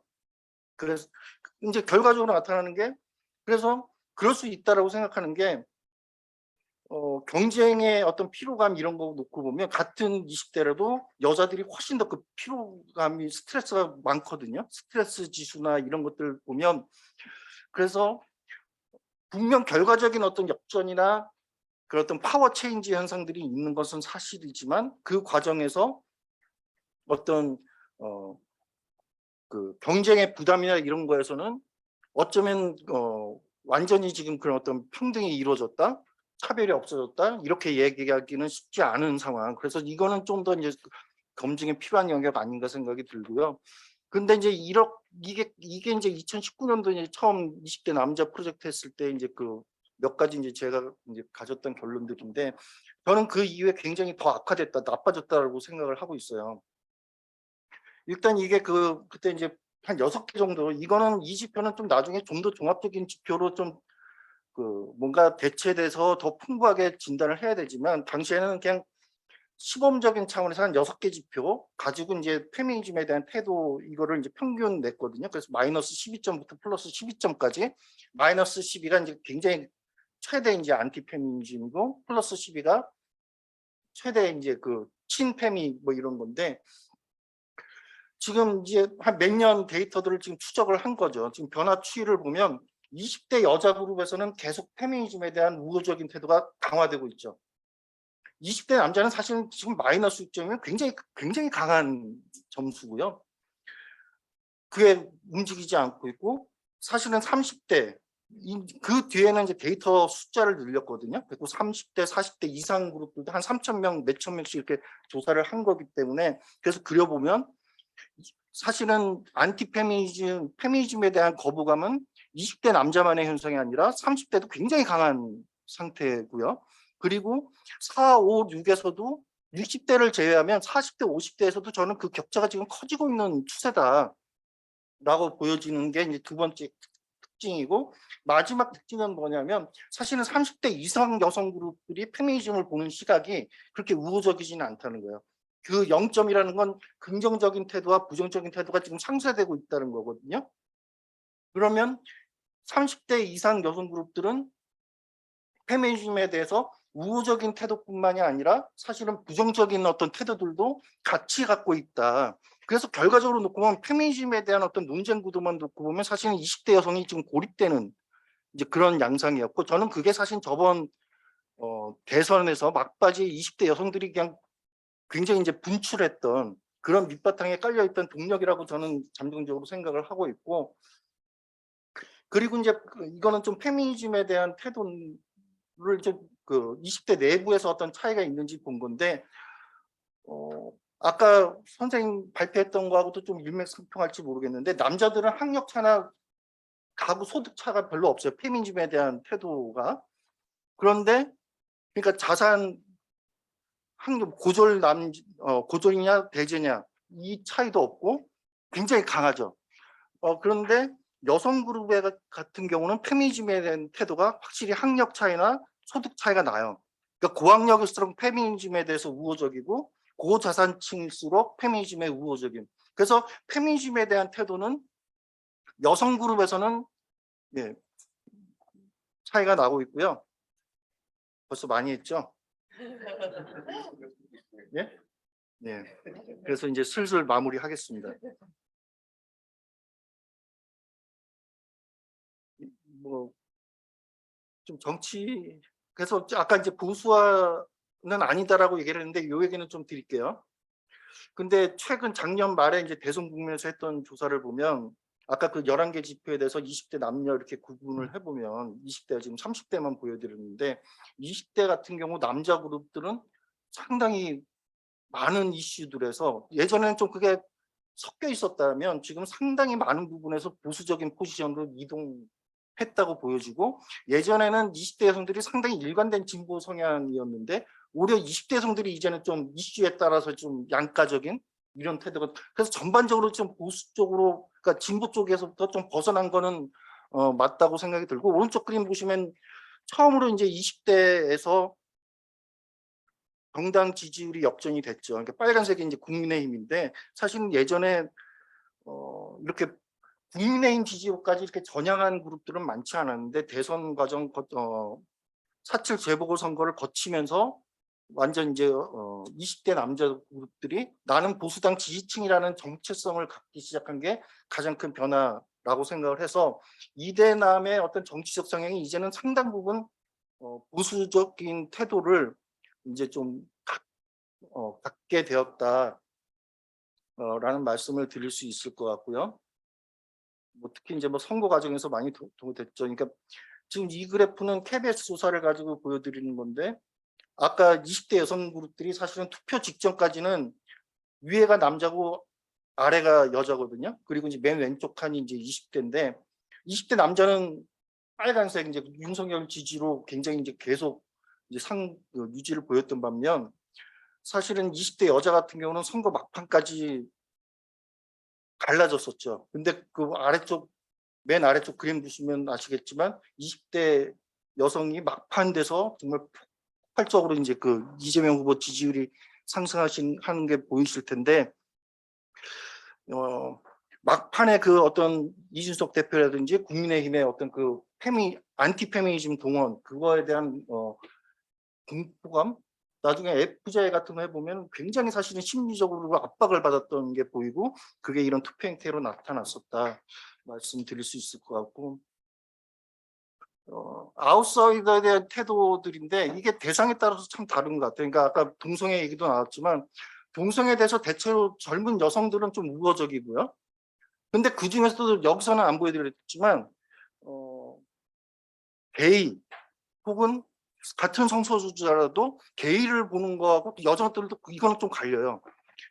게이하고 레즈비언을 보는 태도가 게이들은 굉장히 좀 여성들도 좀 부정적인 게 많고 근데 어쨌든 남자들이 대체로 성소수자에 대해서는 훨씬 더 이제 거부감이나 부정적인 태도가 강하고 외부 아웃사이더에 대해서는 남녀 공의 배타적인 게 강해요. 그래서 난민이라든지 뭐 조금족이라든지 굉장히 강하고 그래서 지금 하여간 이런 악화가 됐고 제가 이제 마지막으로 이제 좀 정리하면서 말씀을 드리고 싶은 거는 세대 문제와 마찬가지로 젠더에 있어서도 좀 기존에 우리가 갖고 있던 고정관념이나 몇 가지 그런 부분적인 사실을 가지고 일반화된 인식이 양 집단에 대한 오해를 키우고 있고 그게 갈등으로 이어진다는 것인데 이거는 이제 여성정책연구원 마경인 선생님 그 연구팀에서 나왔던 거 아까 그 데이터하고 연관이 되는 것 같은데 사실은 전통적 가부장적인 어떤 성고정관념에서는 20대 남자 여자 공이 이탈을 해 있다. 그런데 대체로 초기 20대 남자에 대한 비판들이 가부장적인 남성성을 그대로 간직하고 있다라고 하면서 이제 비판들을 많이 했었는데 실제로 그렇지는 않다라는 거고요. 그리고 공정성 인식이나 이런 데서 남녀 차이 별로 없다. 대체로 능력주의는 20대 남자 혹은 연대나 이런 건 20대 여자 막 이런 식으로 이렇게 이해하는 경우들이 있는데 사실은 아까 그 경쟁이나 불공정에 대한 태도는 정도의 차이는 있을지 모르지만 20대 남자가 굉장히 남자 여자가 공유하고 있는 특성이다라는 거 말씀드리고 싶고 아까 말씀드렸던 그런 각자 도생의 규범 뭐 미래에 대한 보상 그것도 20대 남자 여자 차이가 없어요. 거의 같은 양상이고요. 이렇게 그런 공통점이 많고 특히 저는 중요한 게 뭐냐면 커뮤니티에서의 여론과 20대 남자 여자의 여론이 다르다라고 생각하는 게 뭐냐면 커뮤니티에서는 서로의 어떤 차별이나 그런 희생에 대해서 서로 존중하지 않아요. 군대 갔다 온 거에서 너희가 무슨 찌질한 얘기냐? 반대로 경력 단절 연속에 대해서 그 커뮤니티에서는 뭐 지금의 무슨 차별이 있냐 이렇게 얘기를 하지만 보편적인 20대 여성과 20대 남성들에게 공유하는 대목들이 있다는 거예요. 뭐냐면 경력 단절 여성에 대해서 물론 강도 차이는 있어요. 그러나 20대 남자의 74%가 이거에 대해서는 사회적으로 보상을 해야 된다라고 얘기를 하고 있고요.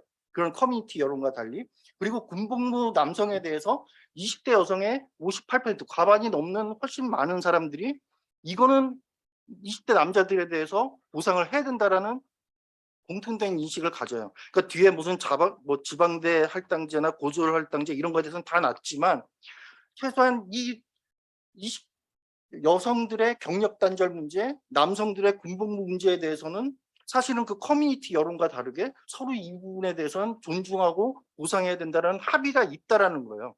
그런데 기존의 어떤 그런 분석 과정이나 이런 데서는 서로 그걸 인정 안 하는 집단으로 비춰지다 보니까 상호 불신이나 상호 혐오감이 커지는 것 아닌가. 그게 이제 누적되어 왔다고 생각을 하고 있고, 그래서 저는 남초, 여초 무슨 커뮤니티나 이런 게 이대남, 이대녀를 대표하지 못한다라고 생각을 하고 있고, 최근에 갈등 양상을 보면 요거는 요번에 이제 작업하면서 새로 본 거, 요거까지만 얘기하고 제 오늘 발표는 마쳐야 될 것 같은데, 그렇다면 이렇게 공통점만 있는 거냐? 그런 앞으로 문제가 없는 거냐? 근데 그렇지는 않다는 거죠. 그러니까 아까 페미니즘이나 이런 어떤 차별 현실에 대해서 굉장히 극단적인 인식 차이를 가지고 있음에도 불구하고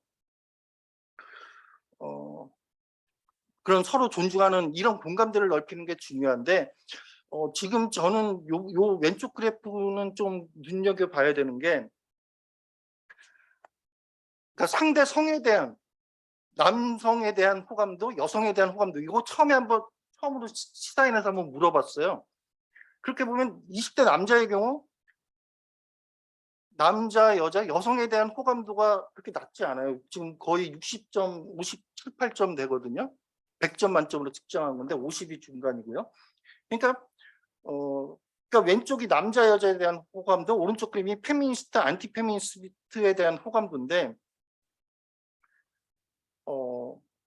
20대 여자의 경우 지금 남성에 대한 호감도가 지금 40점이 안 돼요. 39점.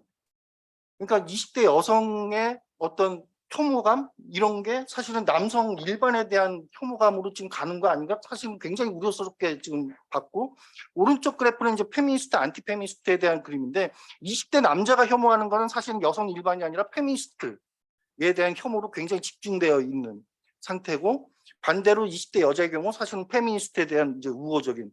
그리고 또 하나 이제 봐야 되는 건 20대 남자랑 그런 어떤 일배를 등치시켜서는 안 된다라는 게 20대 남자들이 그런 안티페미니스트들에 대한 태도가 어떤 거냐라고 볼 때 물론 여성들에 비해서는 좀 높긴 하지만 100점 만점에 30점 굉장히 사실은 싫어하는 감정이거든요. 그러니까 20대 남자들이 일배나 그런 어떤 안티페미니스트들에 대한 그러니까 우호적인 생각들이 아니에요. 이거는 FGI나 이런 거에서도 계속 발견이 되는데 그럼에도 불구하고 우리는 20대 남자는 일배, 20대 여자는 무슨 워마드 뭐 이런 식의 도식을 가지고 이제 그 분석을 하고 평가를 해왔던 것이 이런 갈등 증폭의 주된 요인이었다. 뭐 얘기를 드릴 수 있을 것 같고 뭐 뒤에 뭐 계층 내에 이제 차별성 뭐 이런 것들에 대해서 했고 정리하는 얘기로 하나만 말씀을 드리면 저는 인식에 지금 이런 젠더 갈등이 벌어지는 출발점이 현실에 대한 인식 자체가 좀 갈라지고 있는 거라고 생각이 들거든요. 그런데 얼마 전에 독일에서 발간된 보고서를 봤는데 거기는 그 젠더를 다루는 그 부처에서 의회 회기가 처음 시작할 때마다 젠더의 실태에 대한 보고서를 공식적으로 제출을 하더라고요. 그러니까 그 내용들을 가지고 독일의 어떤 양성평등 현실에 대한 토론들을 해나갈 수 있는 거죠. 그런데 우리는 지금 보면 페미니스트가 제시하는 데이터, 안티 페미니스트가 제시하는 데이터가 저는 완전 자기들 데이터로만 가지고 얘기를 하고 있는데 좀 공신력 있게 양쪽의 어떤 그런 전문가들이 참여해서 정말 현실에 대해서 기초 팩트부터 좀 우리가 같이 체크해 나가는 노력들이 필요하지 않나 이런 생각을 했고 그리고 어느 순간에 보면 페미니스트들끼리 토론하고 있고 안티 페미니스트들끼리 토론하고 있는 그런 같이 얘기할 수 있는 공론장이 지금 사라진 것 같다. 그런 생각이 들어서 좀 다양한 이런 상충하는 생각들이 뭔가 토론하고 상호 침투할 수 있는 그런 공론장의 확대가 필요하겠다 말씀을 드리면서 발표를 마치도록 하겠습니다. 죄송합니다.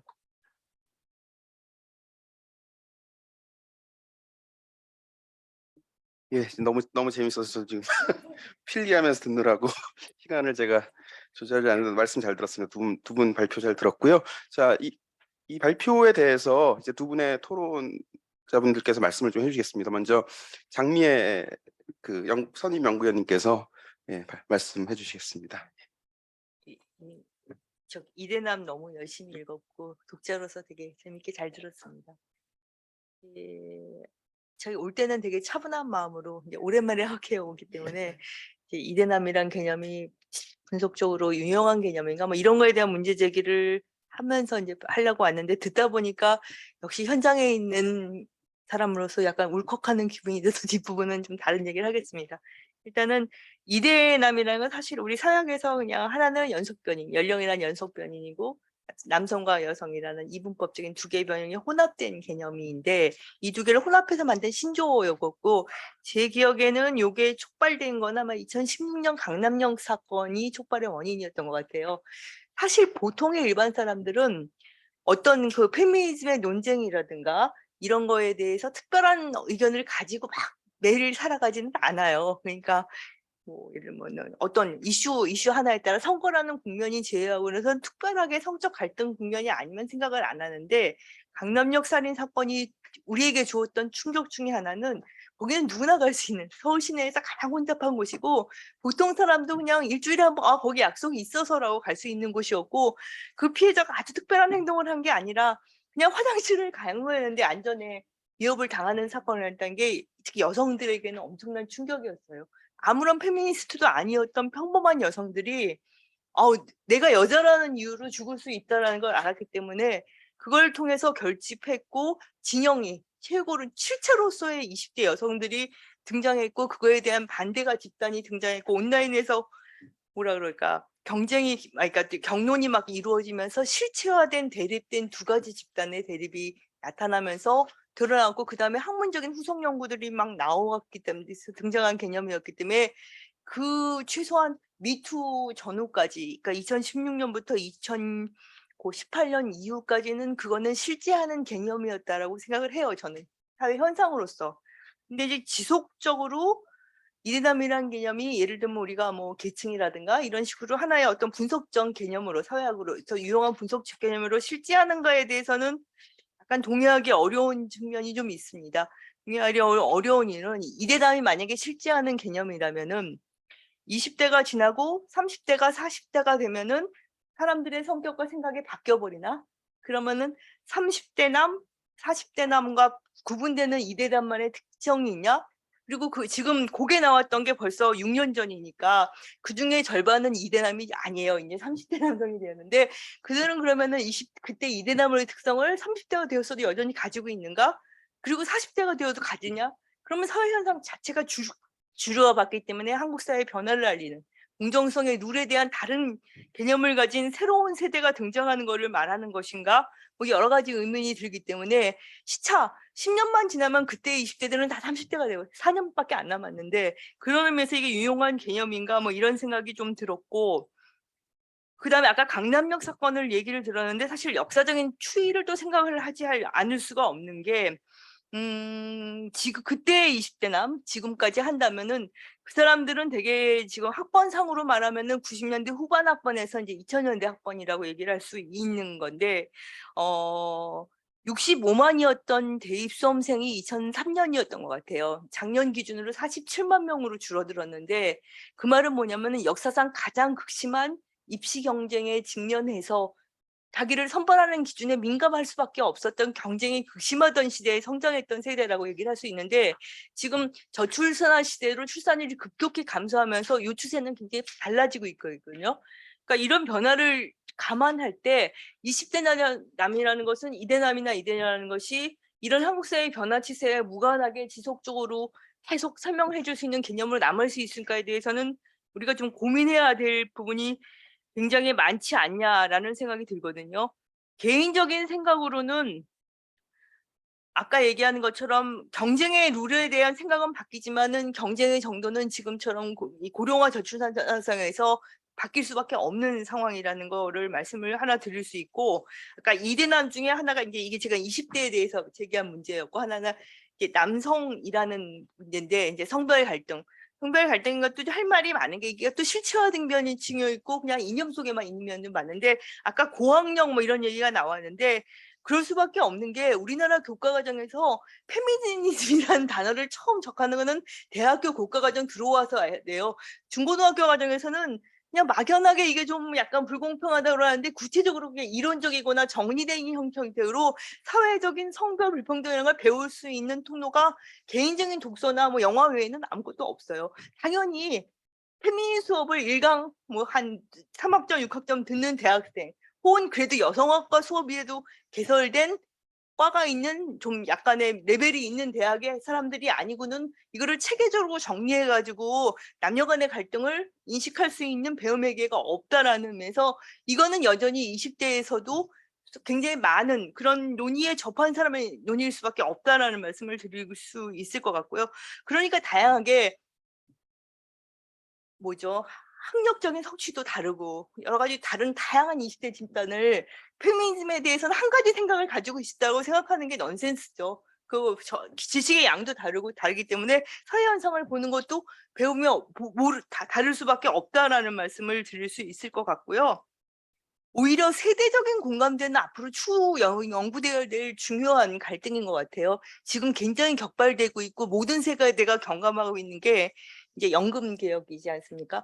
그러니까 고령 세대를 부양해야 되는 20, 30대의 부담의식, 미래에 대한 불안, 이거는 지속될 수 있어요. 그런 불안과 부담감은 오히려 20대 내의 사소한 집단 간의 차이보다 훨씬 공유된 세대 간의 결속력을 가진 어떤 결집력을 강화시킬, 그렇기 때문에 계층을 능가하는 세대는 향후 한국 사회의 갈등에 서구도 마찬가지고 서구의 모든 복지국가의 실패가 세대 사이의 대립으로 끝난 것처럼 한국도 그런 전철을 받아갈 것이기 때문에 유용한 범주는 그 세대를 가르는 기점이 현재 20대에서 30대가 될지 좀 될지 뭐 이런 거는 앞으로의 여러 가지 변화에 따라 연금 개혁 시점에 따라 달라질 수 있는 거고 이런 말씀은 드릴 수 있고 어쨌든 핫해서 좋았지만 그 미투 이전까지 사회를 뜨겁게 했던 이런 개념 자체가 가진 거는 저는 한시적이다.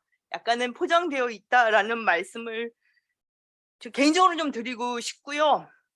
그 다음에 이제 아까보다 요거보다는 좀 뜨거운 얘기로 이제 여성이 강자가 됐다 뭐 이런 얘기를 하는데 20년 동안 여성 정책 현장에 있었던 입장에서 제가 지금 막 보고서를 쓰다 왔는데 제 보고서 내용이 뭐냐면은 5년 동안에 국방부 양성평등 계획을 수립하는 계획인데 앞으로 5년간 국군 비율 중에서 15%를 여성으로 증원하는 계획.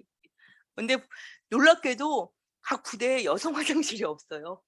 15%라는 건데 근데 문제는 여성 화장실이 없어가지고 이제 현장 실사단이 가가지고 몇 달 뒤에 가서 얘기를 해보면 여군들하고 얘기를 해보면 문제가 별로 없습니다라고 얘기를 해요. 근데 여성 화장실이 생긴 건 아니거든요. 근데 왜 문제가 없다고 얘기할까라고 했을 때 캐묻기를 저희 프로빙 하잖아요. 캐묻기를 하면 뭐라고 대답을 하냐면 먹는 물의 양을 좀 줄이고 훈련 시에는 참는 방법을 했기 때문에 시설이 없어도 좀 참을 수 있습니다라고 얘기를 하는 거예요. 이게 한국 사회의 현실이에요. 그리고 아까 물론 그래요. 입시와 몇 개의 공시에서 여학생들이 굉장히 좋은 학업성 지도를 보였고 우리나라의 대학 졸업 입학률은 전 세계 최고고 그렇기 때문에 일부분 여성들이 앞서갔던 것도 사실이에요.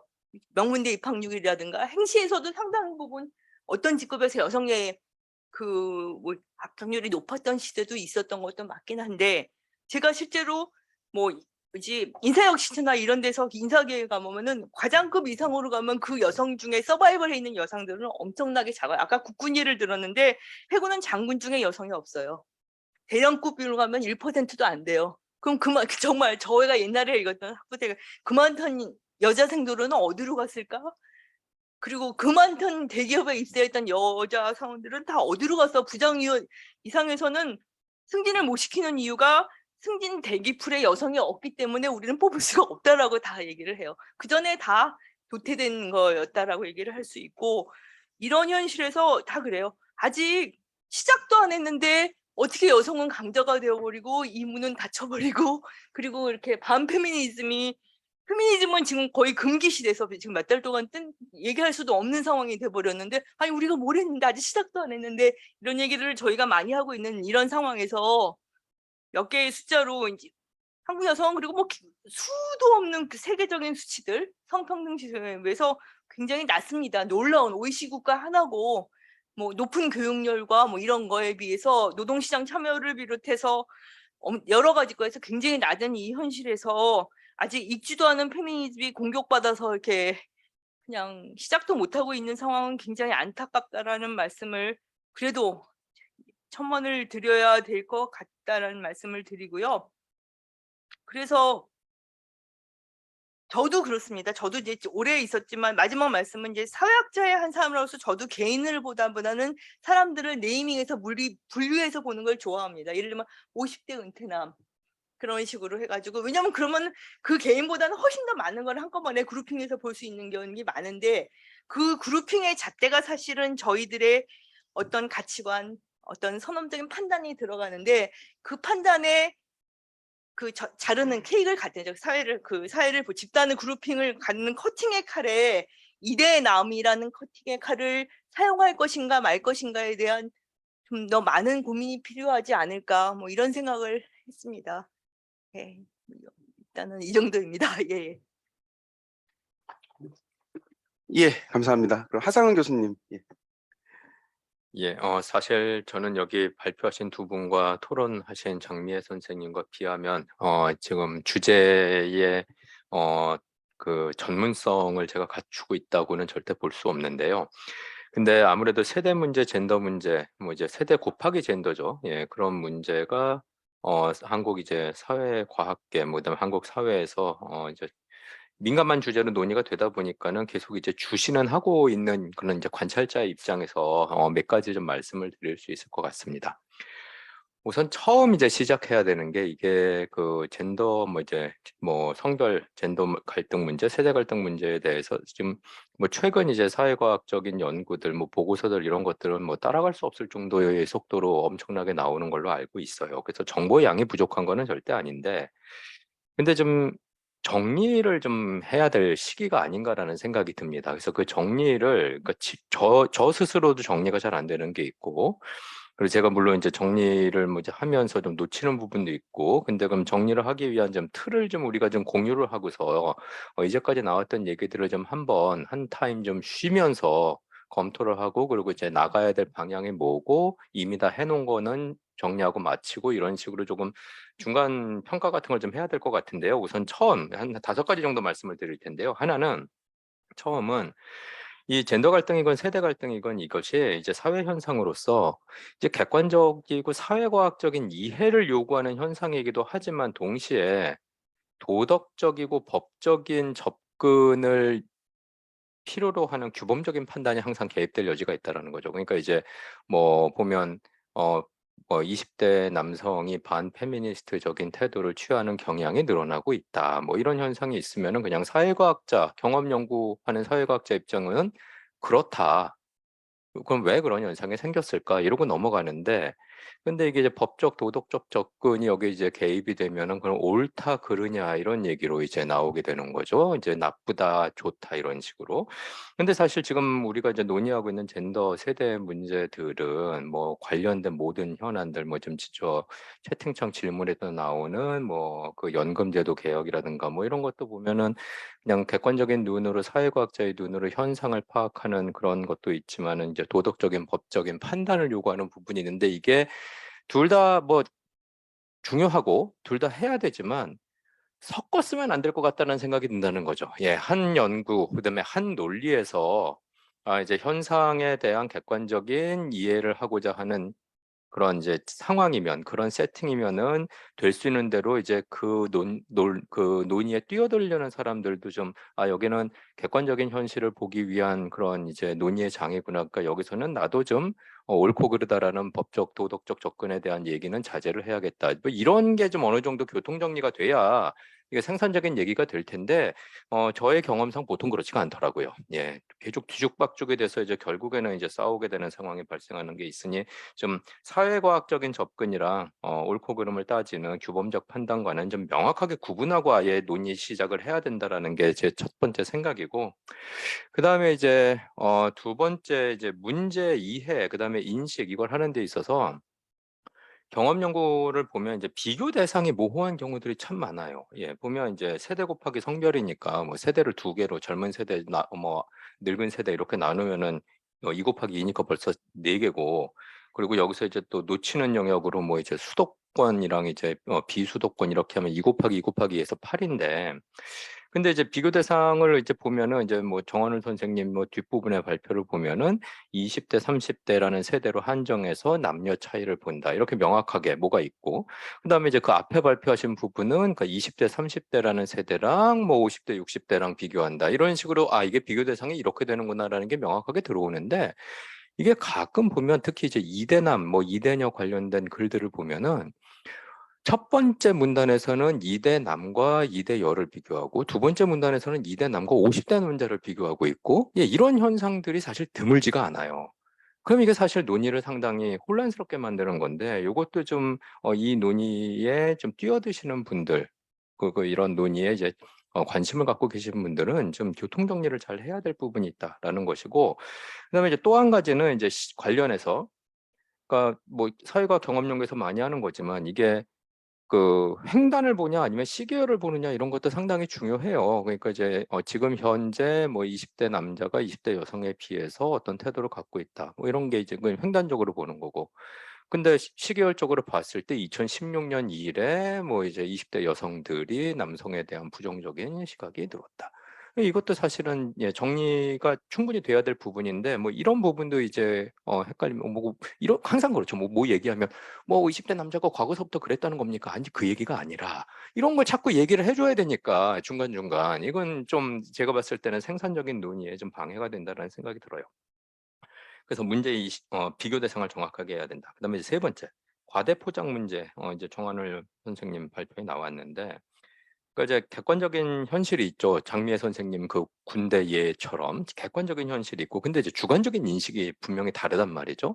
근데 이것도 가끔 보면, 가끔이 아니라 자주 혼용이 돼요. 예, 이제 객관적인 내용이랑 그다음에 이제 주관적인 인식이랑 그 차이가 있는데, 근데 여기서 이제 중요하게 봐야 되는 것은 역시 이제 이 젠더 세대 논리를 이야기하는 과정에서 그 과대 포장이라는 이야기가 나올 수밖에 없는 것이, 과연 우리가 알고 있는 정보가 이제 대표성이 있는 자료를 통해서 나온 것이냐라는 거고, 이제 당연히 뭐 SNS 커뮤니티에서 증폭된 얘기들을 그대로 무비판적으로 베껴 써서 사실은 이제 현실은 그렇지는 않은데 이제 그 내용이 현실인 것처럼 착각하고 있는 게 아니냐, 뭐 이런 걸 이제 알 수가 있겠죠. 제 학생 중에 한 남학생 한 명이 이제 뭐 작년에 와서 세상에 이런 줄 몰랐다. 그래서 무슨 말씀이시냐 그랬더니, 어떻게 지난 대통령 선거에 내 주위에 있는 20대 여자들은 다 파란 정당 후보를 찍는다고 생각했는데 20대 여성 10명 중에 3명이 빨간 정당 후보를 찍었다는 사실은 자기는 너무나도 충격적인 일이다. 뭐 이런 얘기를 한 적이 있는데, 그런 거죠. 뭐 예를 들자면. 근데 여기서 한 가지 이제 주목해야 될 것이, 저는 그걸 보고 싶어요. 그러니까 이게 결국 뭐 미국이라든가 뭐 다른 그 서방 국가에서 뭐 가짜 뉴스 문제가 될 때 항상 얘기가 나오는 게, 뭐 가짜 뉴스 뭐 이제 온라인에서 떠도는 거 그건 뭐 어쩔 수가 없는데, 물론 그것도 법으로 규제하겠다는 데도 있지만, 이걸 이제 언론이라든가 정치인이 받아서 쓰면은 그다음서부터 이제 이 증폭력이 훨씬 커지는 거거든요. 그래서 이제 미디어 언론, 우리나라에서 주류 언론이라고 하는 데가 젠더랑 그 세대 문제에 관련된 얘기를, 혹시 이 기자들이 그 커뮤니티 걸 갖다 그냥 증폭을 하는 게 아니냐라는 저는 의심을 좀 해요.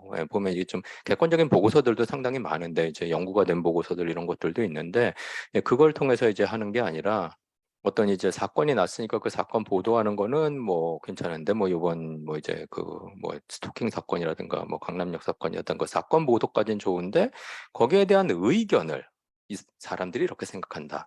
그거를 그냥 남초 여초 커뮤니티에서 그냥 본 걸 갖다가 붙이는 게 아니냐. 이러면 사실은 그게 증폭될 수밖에 없는 상황이거든요. 예. 그래서 뭐 이런 그 과대 포장 문제점 좀 봐야 될 부분이 있을 것 같다라는 거고, 그다음에 이제 한 가지 그냥 정치학자로서 이제 말씀드리고 싶은 게, 이렇게 이제 2030 뭐 이제 그 젠더 문제, 세대 문제 관련된 이야기들이 이제 좀 왜곡된 형태 내지는 과대 포장된 형태로 이제 그 사회 담론을 지배를 하고 있는데, 정치학자 눈으로 봤을 때 가장 황당한 현상은 뭐냐 하면, 그 20대, 30대들이 심각하게 생각하고 민감한 이 세대 문제, 젠더 문제가 정치권에서는 잘 받아들여지지가 않아요. 왜 그러냐 봤더니 결정적으로 20대, 30대의 대표성이 정치권에 없다는 거죠. 요번에 제도 바꿔가지고 법 바꿔서 요번 그 국회의원 선거 같은 경우, 지방선거 같은 경우에는 지방선거죠. 2022년 지방선거 같은 경우에는 만 18세도 출마할 수 있게 됐고, 그랬는데 만 18세서부터 이제 20대, 30대에 과연 이제 당선된 사람이 얼마나 되냐? 거의 없죠. 예.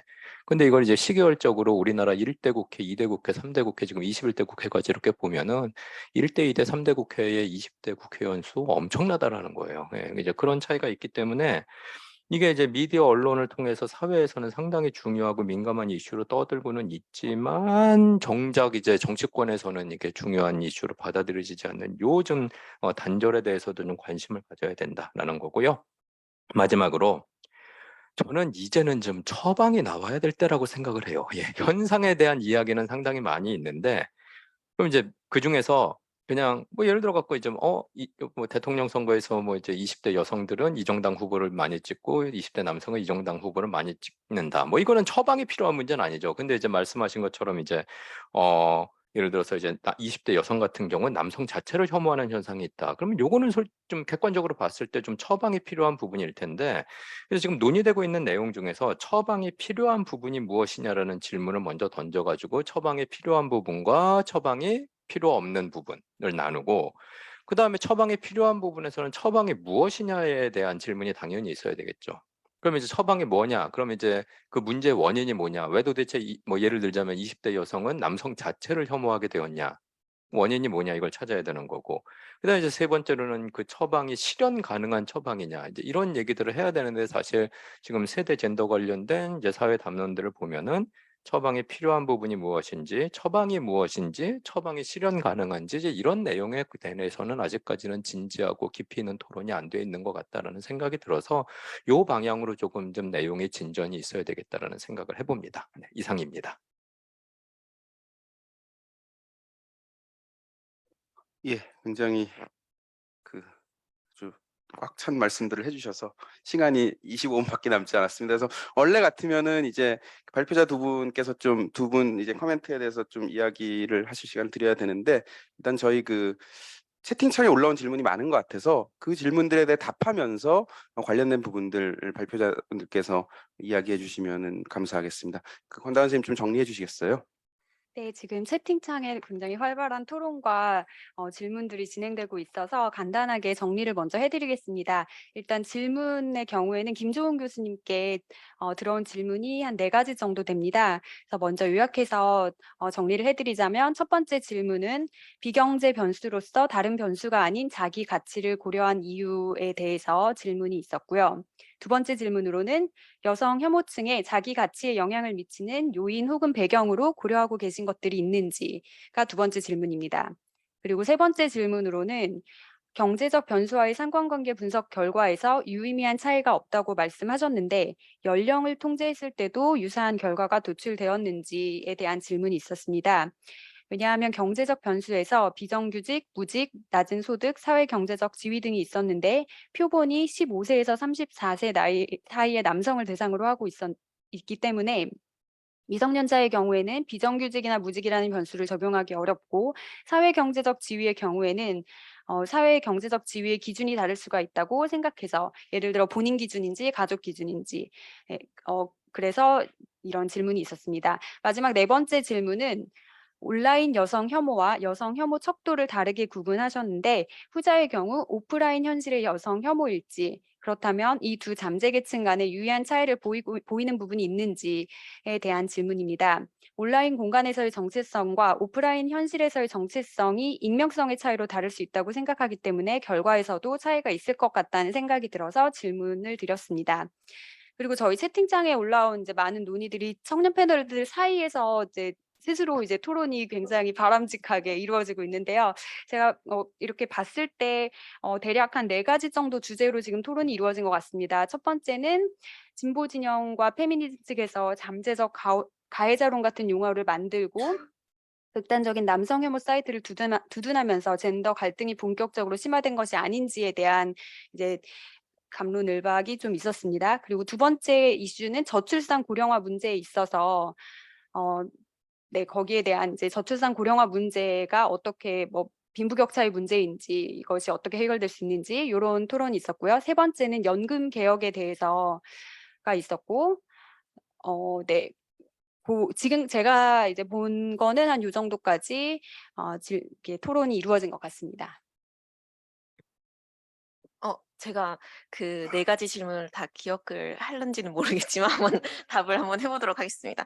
첫 번째는 왜 자기 가치를 사용을 했는가? 제가 마음대로 사용한 건 아니고요. 기존 문헌에서 그 남성성 위협을 남자가 느꼈을 때 이런 극단적인 감정, 예를 들어서 뭐 이라크 전쟁을 갑자기 선호한다든지 아니면 뭐 SUV를 더 사고 싶어 한다든지 그런 극단적인 행태를 보이는 거를 설명하는 메커니즘이 가장 중요한 메커니즘이 이제 스트레스랑 자기 자아 존중감의 하락이거든요. 그래서 근데 스트레스는 문제가 뭐냐면 남자들한테 스트레스 받았냐고 물어보면 안 받았다고 해요. 그래서 스트레스는 사용할 수가 없었고, 그래서 기존에서는 이제 피를 뽑거든요. 실제로 남성들이 스트레스를 전후로 받았나 안 받았나? 근데 제가 피를 뽑을 수는 없으니까 그래서 자기 가치라는 변수들을 사용을 했고요. 그리고 두 번째로 되게 중요한 질문이신데, 그럼 무엇이 남자로 하여금 그 남성성의 위기를 느끼게 만드는가에 대한 질문인데, 제가 사용한 변수는 지금 현재 상황의 경제적 변수잖아요.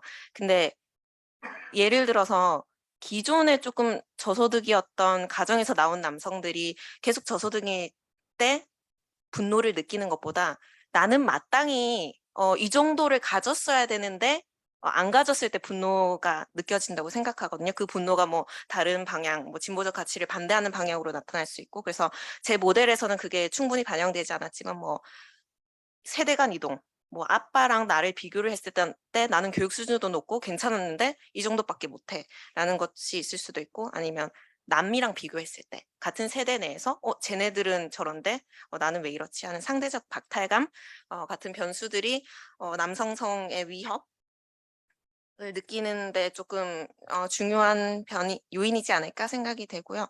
두 번째는 그 직장 생활을 하지 않는 층들이 많다. 그래서 모델에서 뭐 연령이나 지역 그리고 가장 기본적인 인구학적 변수들은 다 넣었거든요. 그래서 지금 학생인지 아닌지 뭐 고등학생 아닌지, 왜냐면 이게 또 여성 혐오라는 게 생애 주기별로 다를 수가 있어요. 그 생애 주기별 그런 거는 컨트롤한 상태로 나왔다를 얘기를 드리고, 또 뭐였죠? 경제 마지막으로 온라인 여성 혐오와 여성 혐오 척도를 다르게 구분했는데 오프라인 현실의 여성 혐오인지.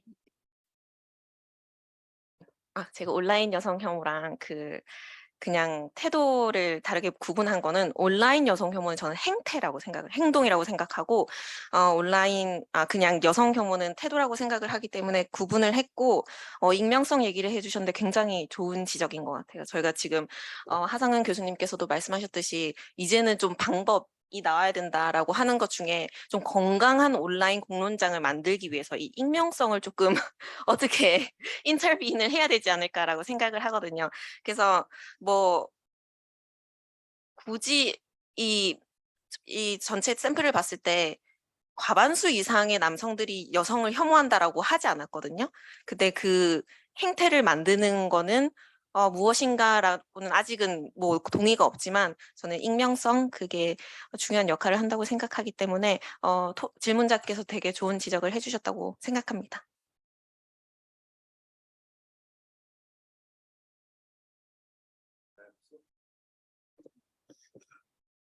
이렇게 댓글이 많이 올라왔는데 이렇게 한 방에 정리가 됐다니 놀랐습니다. 저희에게는 아직 20분이라는 시간이 남았습니다. 그러니까 그러면은 다시 돌아가서 아까 그 하상훈 교수님이랑 그 장미애 박사님께서 말씀해 주셨던 질문에 대해서 우리 좀 시간을 갖고 그 김조은 교수님, 정한울 박사님 이렇게 좀 대답을 해주시면 어떨까 싶습니다. 예. 아니면 아까 뭐 정한울 박사님 같은 경우에는 너무 급하게 마무리하셨는데 혹시 더 하시고 싶은 말씀 있으시면은 예.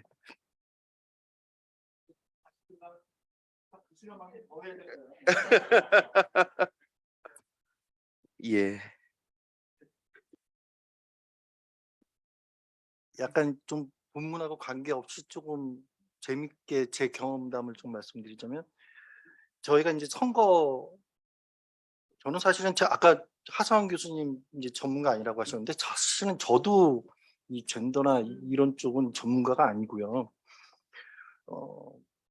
다만 이제 아까 그 여성의 정치적 참여, 사실은 처음에 관심을 가졌던 건 20대 남자보다 2014년도 기점에 아까 그 투표율 상승 현상을 본 거예요. 젊은 세대 투표한다고 막 그렇게 욕을 했는데 어떻게 이렇게 투표율이 상승하지?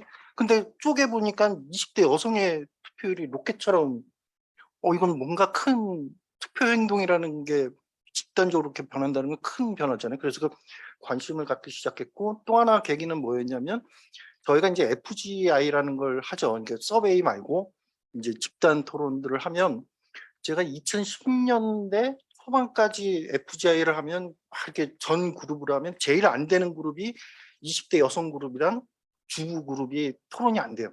잘 정치인도 모르고.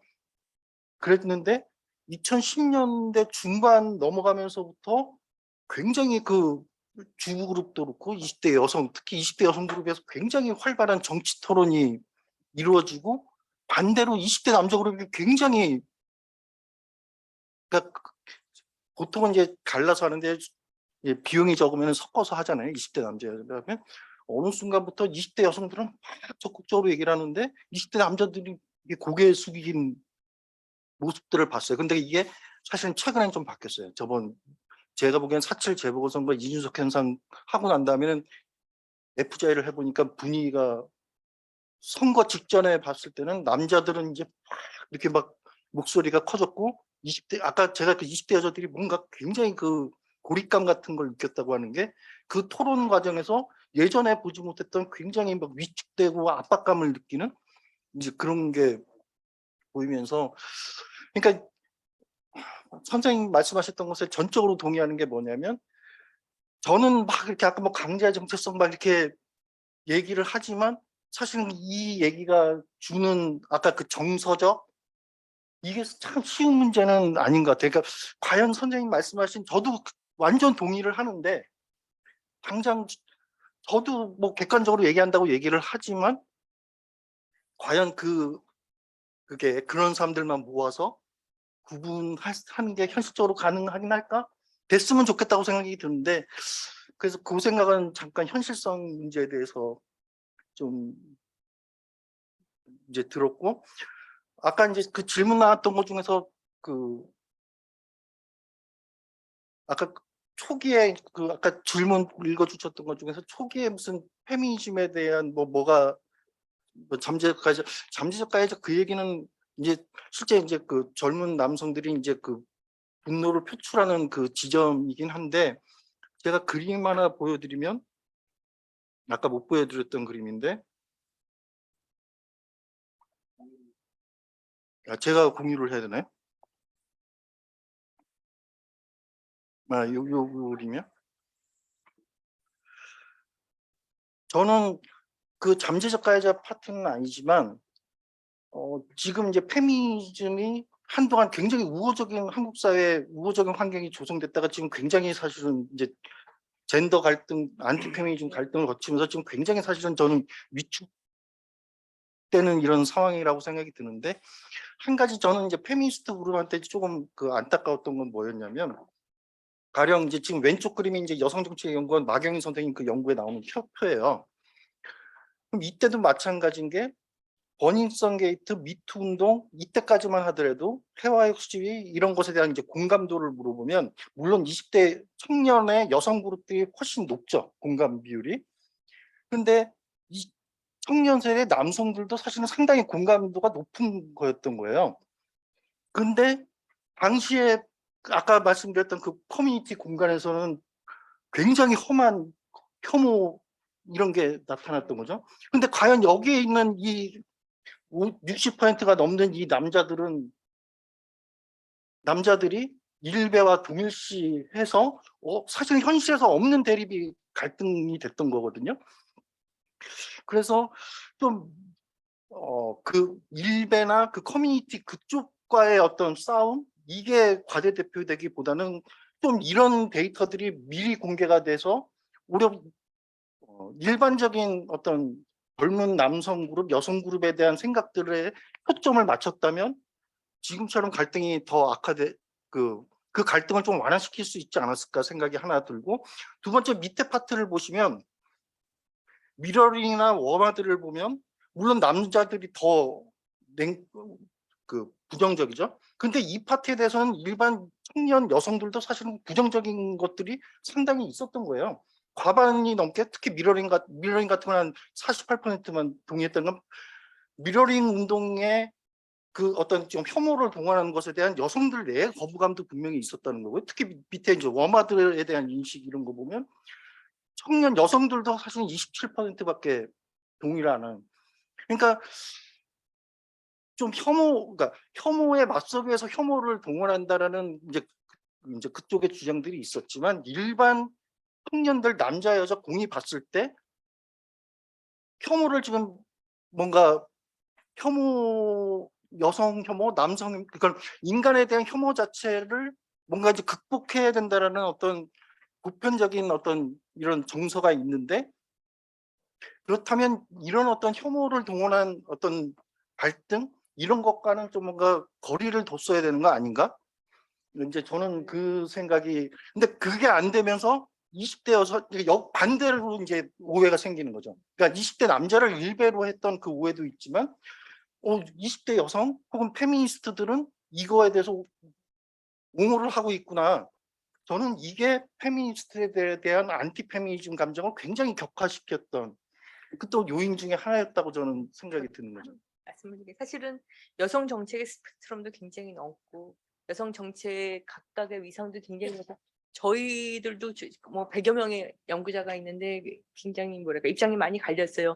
1%가 찬성할 수 있는 그런 정책이 있고 50%가 참 공감을 얻어낼 수 있는 게 있고, 근데 이제 뭐랄까 그 대립을 극대화시키는 방향의 이런 논의들이 초래한 결과를 지금 저희가 맡고 있는 상황이잖아요. 아까 하 교수님께서 해 처방은 무엇이냐 뭐 이런 얘기는 안 돼. 저희가 이제 처방을 이제 하는 게 저희 업무잖아요. 그래서 이제 청년들을 위한 정책들이 사실은 되게 많았어요. 그러니까 지금 소득 지원 정책부터 해가지고 청년 주택 공급 정책도 있었고 일자리 정책도 있었고 그다음에 폭력과 관련된 여러 가지 안전 장비하는 안전 정책부터 소프트한 거부터 굉장히 여러 가지 굉장히 많이 이루어졌고 지자재단 중앙정부에서 굉장히 많았고 사실은 그런 정책들은 거의 저항감이 없어요. 그러니까 소득 지원이라든가 여성들을 위한 안심주택 같은 걸 지원한다 이랬을 때 그걸 막 결사 반대하는 제가 보기에는 20대 남성이 있으리라고 생각이 안 되는데 그 넓은 정책의 스펙트럼 중에서 이제 폭력을 둘러싸는 피가해자된 이분법적으로 대립구도가 되는 정책에 훨씬 더 많은 관심이 집중되었던 것이 초래한 결과가 뭔가에 대한 저희 나름대로의 좀 가슴 아픈 지점이 있긴 한 것 같아요. 부원. 저 아까 마지막으로 들어온 질문이 하나 있어서 좀 어느 정도 정한울 박사님께서 설명하시면서 답변이 됐을 수도 있을 것 같은데 그래도 마지막 질문을 제가 말씀을 못 드려서 하나 또 올라왔군요. 그 사이에 네.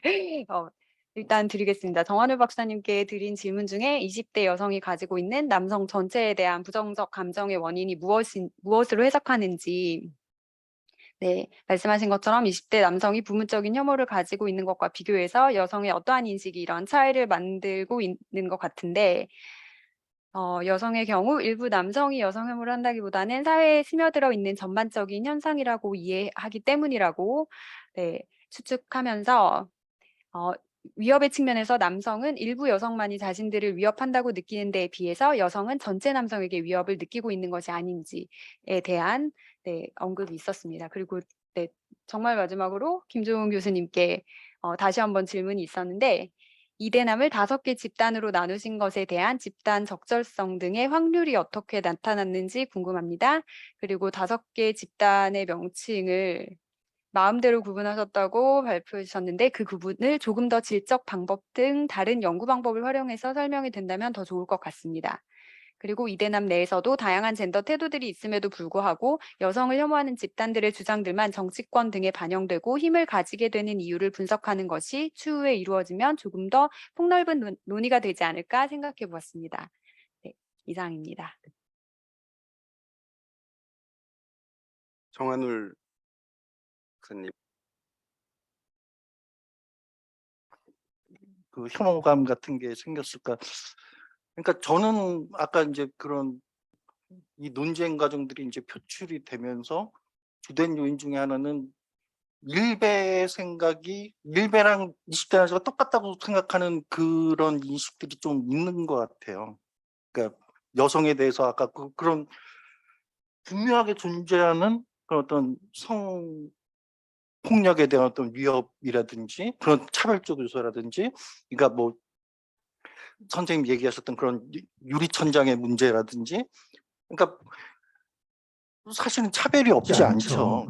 있는데 그런 거를 가령 커뮤니티나 이런 데서 남초 커뮤니티에서 인정을 안 하고 그거에 대한 지적을 하는 거에 대해서 또 혐오로 하고, 그런데 한동안 그 논쟁 과정에서 하정우 선생님이 말씀하셨다시피 막 그런 20대 남자에 대한 어떤 설명들을 하면서 그런 커뮤니티에 나온 얘기들이 막 이렇게 나오면서 20대 남자를 일베와 동일시 한 거 아닌가?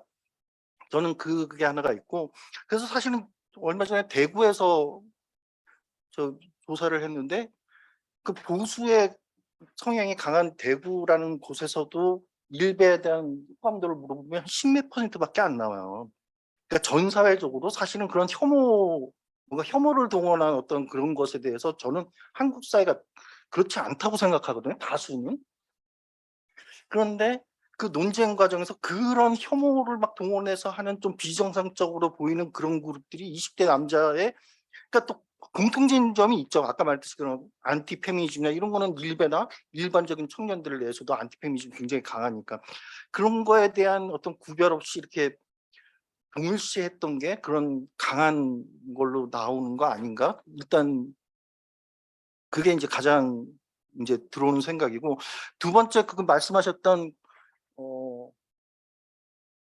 근데 그거는 제가 남자기 때문에 그 충분히 이해 못할 수도 있겠지만, 그러니까 그거는 그럴 수도 있겠다 싶은 생각은 들어요. 그러니까 성폭력에 대한 위협이라는 게 나중에 조사를 해보면 모르는 사람들한테서 오는 이거보다도 사실은 아는 사람들 내에서 이게 있기 때문에 평소에 직장이나 뭐 학교에서 멀쩡했던, 사실은 최근에도 그런 사건들이 있었고, 그렇게 보면 그거를 근거 없는 두려움? 뭐 이거로만 얘기할 수 있을까? 그러니까 그 연장선으로 보면 남자 전체가 그런 어떤 잠재적인 가해 집단으로 느끼는 게 그냥 이성적으로 뭐 그렇지 않다라고 얘기하는, 그렇게 해서 끝날 문제는 아닌 것 같다라는 생각은 저도 이제 그 지금 코멘트를 보니까 그게 좀 드네요.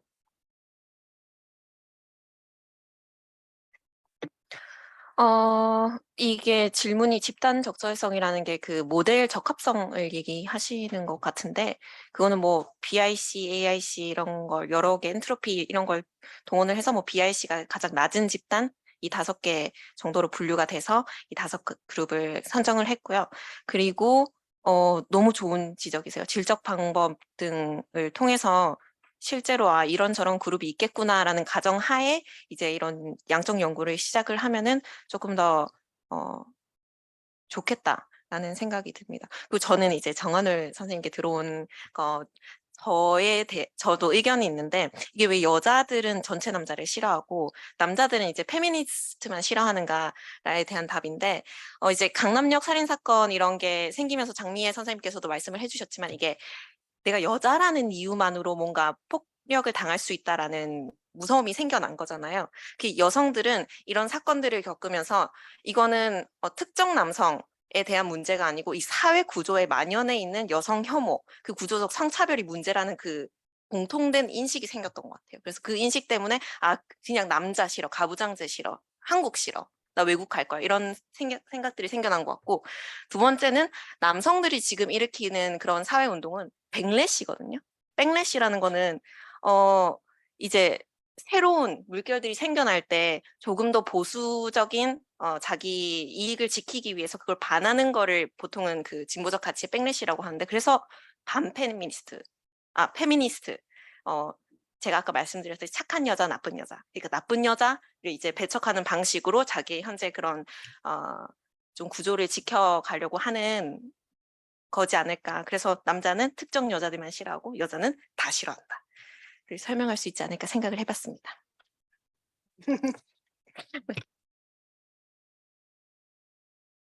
예, 저희 이제 시간이 거의 다 됐습니다. 그리고 뭐 말씀 오늘 굉장히 흥미로운 주제로 또 많은 말씀 나눴는데 또 뭐 여기서 끝나는 게 아니고 또 여기 참여하신 분들 그리고 청년 패널 분들 또 시청하신 분들 다 나름의 생각을 좀 발전시킬 수 있는 계기가 되기를 바라겠습니다. 예, 그럼 오늘 정책 포럼 여기서 마치고요. 저희는 다음 달에 5번째 주제로 또 여러분들 찾아뵙도록 하겠습니다. 예, 오늘 감사합니다.